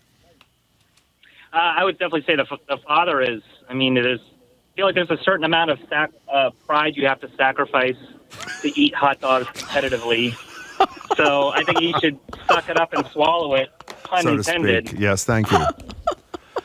I think that's a very good analysis, actually, Chris. Thank you for sharing it. Just a trip down memory lane. I'll never forget going to these things. It would be the 4th of July. It'd be like 90 degrees. It'd be so humid. Everybody's sweating. Where, like South Boston or the North End? East Boston. They were in East Boston when I used to go. Somehow every 4th of July I wound up covering the hot dog eating or the sausage eating contest or whatever it was. And it was just the most disgusting thing. They'd all been a raised thing, and you could tell they're getting full, and their cheeks are getting full, and their bellies are getting, and they keep shoving them down and trying to swallow. I don't know why anybody wants to do this, but Joey Chestnuts has been doing it for years. And that little tiny, what do they call her? The little tiny Asian woman that's like one of the big winners. She weighs about 75 pounds. The widow or the something, and she weighs Black Widow or something like that. Yeah. Yeah, it's unbelievable. Amy from Cambridge. Hi, Amy. Are you a hot dog eating contest enthusiast, Amy? Hi, Amy. Hi, it's Amy. I am not. I think they're all a-holes. Why is that? Why is that? Hello? Yeah, we hear you. Why we hear you, why are Amy. they all? All right. I think they're all a-holes. I mean, first of all, who spends their time competitive eating? And for many, many reasons, you lose all that time off your life, as Jim said. Marjorie, your point is well taken. It's kind of disgusting. Yeah. But the girl's dating a guy who's a competitive eater who comes in to blow off the dad, and the dad gets mad, and the girl, they're all a-holes. I think you nailed it. I think that's the best analysis so far. Amy, thank you for sharing that with us. We really appreciate it. One of the texters says they think they should all have a meeting with RFK Jr. and learned about the Make America Healthy Again movement. How come, by the way, when Michelle Obama wanted to do this was the worst thing Republicans had ever seen, healthy lunches and now it's healthy fabulous. food. That's a good idea. Yeah, how about that? I wonder why how about is. People are acting like we didn't know that America has a lousy diet and that the food is terrible. Remember Adele Davis? You probably don't remember her, Jim. Dale Davis, of course I do. Yeah, she was like born the first, in 1904. She wrote a book. She was saying back in the 50s when we went to TV dinners and all these things, what a terrible idea it was. So RFK Jr. has not found out anything that's new, but he's made a lot of money pretending he has. Do you remember Woody Allen said that when he had a TV dinner and he was really starving, he couldn't wait, he just licked it frozen. Do you remember that?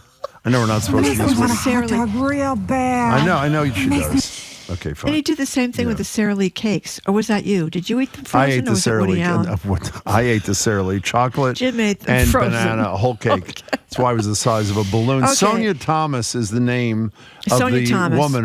Her nickname is the Black Widow. Black Widow. And she's the leader. Yeah. The she's leader tiny. of the 4 horsemen of the esophagus is what. Is that real or is that's pretty clever? Whoever said that. Okay. Yeah. One of the texters says we're all a-holes for talking about this, Jim. It was your idea. No, by the way, this is not, no, we're not. I mean, this is a typical a-hole thing. And by the way, had it not been for the Dogler t-shirt, which is really unbelievable, it is really unbelievable. I don't think there would have been this whole squabble. Renee and Peabody, you're next on Boston Public Radio. Who's the a-hole? Definitely the 51-year-old child. Why is that? Yes. Why is that? I mean, first of all, I think that the boyfriend needs to take a look at the family he's getting involved in. Yeah. I think the father needs to be a little more mature. Yeah. And I think at the next cookout, the boyfriend and the father should have a hot dog swallowing contest. We don't call it swallowing. They call it eating. A hot dog eating contest. Eating. Okay, Yeah. well, we can propose that to them. Thank you, Renee, for your point of view. We really appreciate it. 877-301-8970 is the number here. The father is the a-hole. The boyfriend needs to run now. Imagine the future. Will the granddad be upset with the grandchild never over losing a game of checkers? That's a good one. You know, sometimes you have to let the kids win the games, don't you, Jim? Actually, you do not. You never A lot have to of let the people- kids win the games. You don't have to? No, you don't. Okay. You should, but it's hard. Several of the texters think we should just deport the bunch of them and end the whole story. That's going to be the new line. Deport them all, deport them all, deport them all. 877-301-8970. By the way, we will take a call. If any of you listening were nicknamed the Dogler when you were a young person, I'm sitting here jealously. How great would it be if your nickname was the Dogler? Wait a minute. Would that be great? How about the Glizzied Rizzler? Glizzied They were Rizzler. calling them the Glizzied Rizzler. I know they were. Yes, and that was something about shoving glizzy after glizzy. I guess that's their name for hot dogs. Down my gullet. Glizzy after Let's glizzy hope down. it's a hot dog. Yeah, that's right. And I don't know where the name Dogler came from. We assume it's from hot dogs, right? Yeah, Is that I think Jim? that's probably. I think Yeah. it's probably a fair guess. 877-301-8970. By the way, the issue is not. By the way, what? did you mention that after this a hot dog eating contest Yeah. when they all stuffed themselves with hot dogs? What they do? They all went out for dinner together that night. They all ate dinner that night. Hot dog contest. Well, never can I came tell you up. something? When you say stuff yourself with hot dogs, the boyfriend ate 16 hot dogs That's in a lot 5 of hot minutes. dogs, Jim. The father or the girlfriend ate 12 hot dogs. That's not that many. That really is not. It's not like Joey Chestnut. 12 Doesn't hot Joey dogs Chestnut eat like 110 I minutes don't or know, something? but if you had 16 hot dogs with hot dog Okay, buns, let me think about it. At 1 o'clock in the afternoon, you're going to Yeah. be going out to dinner at 6? I don't think so. Well, how many hot dogs could you eat in 5 minutes? I'm serious. No, just for a second. How many hot dogs could you eat in 5 minutes? I don't like hot dogs. You don't like hot dogs? No, they're disgusting. God. I could eat Sorry. 16, but it might take me 7 minutes to do it. Peter in Providence, thank you Okay. for calling. Hello, Peter. Hi, Jim and Marjorie. How are you? Good. How are you? Very well, thank you. I think this is kind of just really kind of sad because Why is it so sad? I almost going to say that all of them are the asshole, but A-hole, we call it. Thank or you. the a-hole. It's okay. It's fine. The dad kind of started it, but Yeah. you know this could have just been fun. You know, it's kind of they both were in it. They could have they congratulated each other, and you know he could say, "I'm following in your footsteps," and it's all in fun. And you know, you were the best, and now I won. And it all fell apart because somebody got jealous and petty and I think it's sad. So You're really grown up. You're a very grown up kind of guy, actually, Peter. I mean that sincerely. That's a really grown up attitude. It's just a hot dog. Peter, thank you for the call. By the way, I know this is not our topic, but we were talking about Joey Chestnut. Yeah. How many? He ate 83 hot dogs in 10 minutes. That's his thing. How many hard-boiled eggs? He has the world record in hard-boiled eggs, too. How many hard-boiled eggs did he eat in 8 minutes? You can't possibly imagine. 8 minutes, how many hard-boiled eggs, Joey Chestnut? Go ahead. 90. 141. Oh, my God. In 10 minutes, how Remember much? that movie, Cool Hand Luke? With I do, with Steve McQueen. Was that Steve McQueen? No, Paul Newman. Paul Newman, thank you. Same thing to me. How much asparagus did he eat in 10 minutes, Joey Chestnut? I don't know. 12 pounds, 8.7 ounces of deep-fried asparagus at the Stockton Asparagus Festival in 10 minutes. 13 pounds of asparagus. Okay, Edward Milton, you're next on Boston Public Radio. What's your deal? Well, Jim, I agree with you, which is rare, but I agree with you that 12 hot dogs is not an award-winning amount. Nothing. It's nothing. Wow. How do you know? Hot dogs. I had a hot dog cart in Haymarket. Oh, my that God. I worked for my uncle. It was probably 25, 35 years ago. Okay. And he accused me of stealing. He said the money isn't right. Mm-hmm. This box of hot dogs should take in this amount of money. Sure. And I said, well, you're not counting the ones I eat in the course of the day. And he said, well, how many could you eat? I said, I don't know, 12, 15. Yeah. And he said, how could you eat 12 or 15 hot dogs? I said, you dropped me off at 7:30 in the morning, and you picked me up at 6 in the evening. What am I supposed to do, leave the cart and go to lunch? Edward, you are so my kind of guy, even though we apparently don't agree on anything. That is a brilliant story and analysis. Edward, thank you very much for sharing that with us. Edward, thank you for the call. Listen to this one from Brian in Boston. Mm-hmm. In England, they do competitive baby eel eating contests, which they broadcast on TV. Mm-hmm. Big fat guys eating plates of what look like wriggling spaghetti and then washing them down with huge glasses of beer. Can I tell you something? These people are not big fat guys. Joey Chestnut is a big fat guy. Whatever that woman's name is, the Black Widow. Tiny. She's a tiny little thing. If she weighs 100 pounds, I'd be surprised. She's a little bit of a thing. Jeffrey Esper, who I think is from People are talking about your nickname. Did you know that, Jim? The Dogler? Dogler. That's what I'm going to go by now.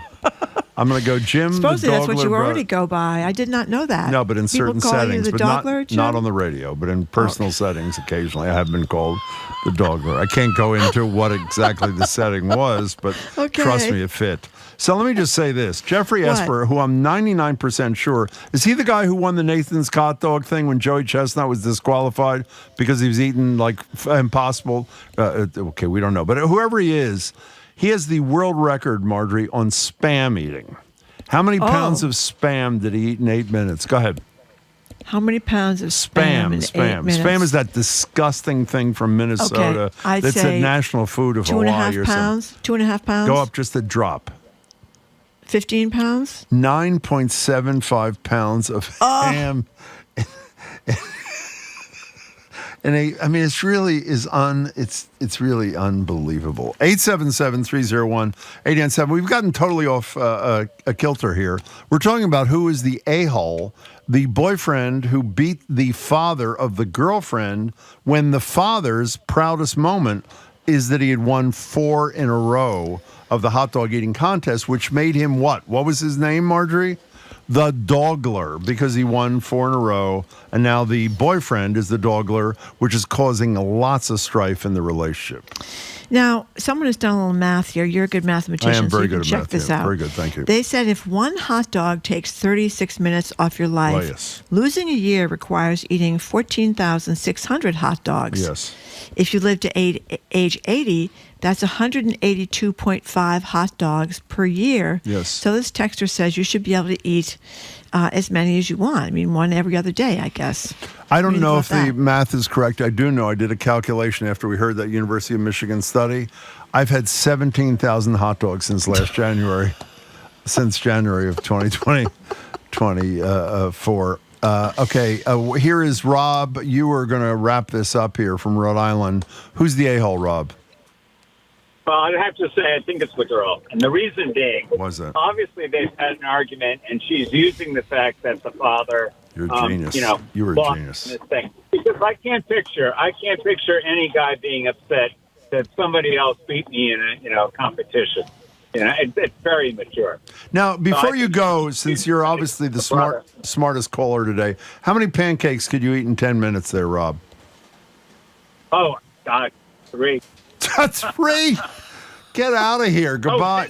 What? I only do 3 pancakes at a time. I'm not a big eater. No, I'm sorry to hear that. Thank you for your Okay, call. Patrick before we- Bertoletti, excuse me, Marjorie. Yes. In 10 minutes, ate 50 3.25-ounce wild egg pancakes in Louisville, Kentucky That's a pretty- decade ago. It's fabulous. I get that's pretty impressive. What do you And I wanna want to say? point out that many people, we kid you about wearing Dickies Yeah. as a child. It's not a So many of joke. the texters have chimed in, including Woody, the UPS Yeah, what do you driver, who say? wants to picture Jim eating 12 hot dogs in a Dickie. And another texter wants a Dickie made for Jim emblazoned with the Dickler, like the Dogler. What do you Excuse think? me. Okay, I think we shouldn't have done that, but thank you very much. By the way, I could eat 12 hot dogs in a 3-hour show. How many hot dogs? Do you like hot dogs or you don't, Jared? I do like hot dogs. How many could you eat in if you had a 3-hour show? You've filled in many a time. We'll fill in again. How many hot dogs could you eat in 3 hours? One. What are you talking Maybe one and about? a quarter. That is so pathetic, actually. What's pathetic is we're going to lead the culture show today talking about eating 10 pounds of Spam in 45 minutes, and here you guys are talking about it. How did that happen? How did our teams not talk? It's incredible that we didn't compare it. How about 20 pounds of rice balls is the all-time record? 20 pounds Those of rice balls. 47 dozen oysters in 8 minutes. Oh I my could God. do that. I could do that. Okay, unfortunately. Pizza. I could do pizza. Yeah, I'll find. Love pizza. I'm going to find out what the record is. While Okay, what's on the show? Jared tells us what he's doing. Go ahead. So we have Fabiola Mendez, who is a Puerto Rican musician, composer, singer. She has such a beautiful voice. She's going to be coming on. There's this great moment, I think, of so many people looking at Puerto Rico and its culture because of Bad Bunny. So she's going to be performing for us and with us. Oren Etzioni, the AI pioneer, is going to be on to talk about everything we should be paying attention to with AI and how it should be part of our lives and, of course, what to watch out for. And then Lisa Simmons, who is with us often of the Roxbury International Film Festival. She's going to be talking about all things movies, Oscars, Sundance, the great. horror movies that never get nominated for Oscars. So it should be a fun You know what I heard conversation. today on the radio, maybe on NPR? For the first time ever, you can watch the Sundance films streaming. It's $35 a film, which is a lot, but it's a lot cheaper than going out to wherever the hell that is for the thing Out there. in Utah. I didn't know this until I was going through my research, because I would have liked to have seen that, because it's always really fun to hit up all your friends who actually got to go out there and tell us what we should be seeing for the next year. Okay, Marjorie Yes. and Jared, how many slices of pizza in 10 minutes is the all-time record? Jeffrey Esper, same guy. Jared, go first. How many slices? How many slices? 32. How about you?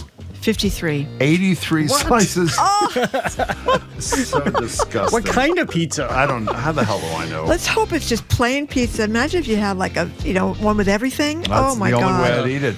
Hey, Jared, Okay. good luck with your show. It's on in 2 minutes and 30 seconds. See Okay, you, bye. We'll be listening.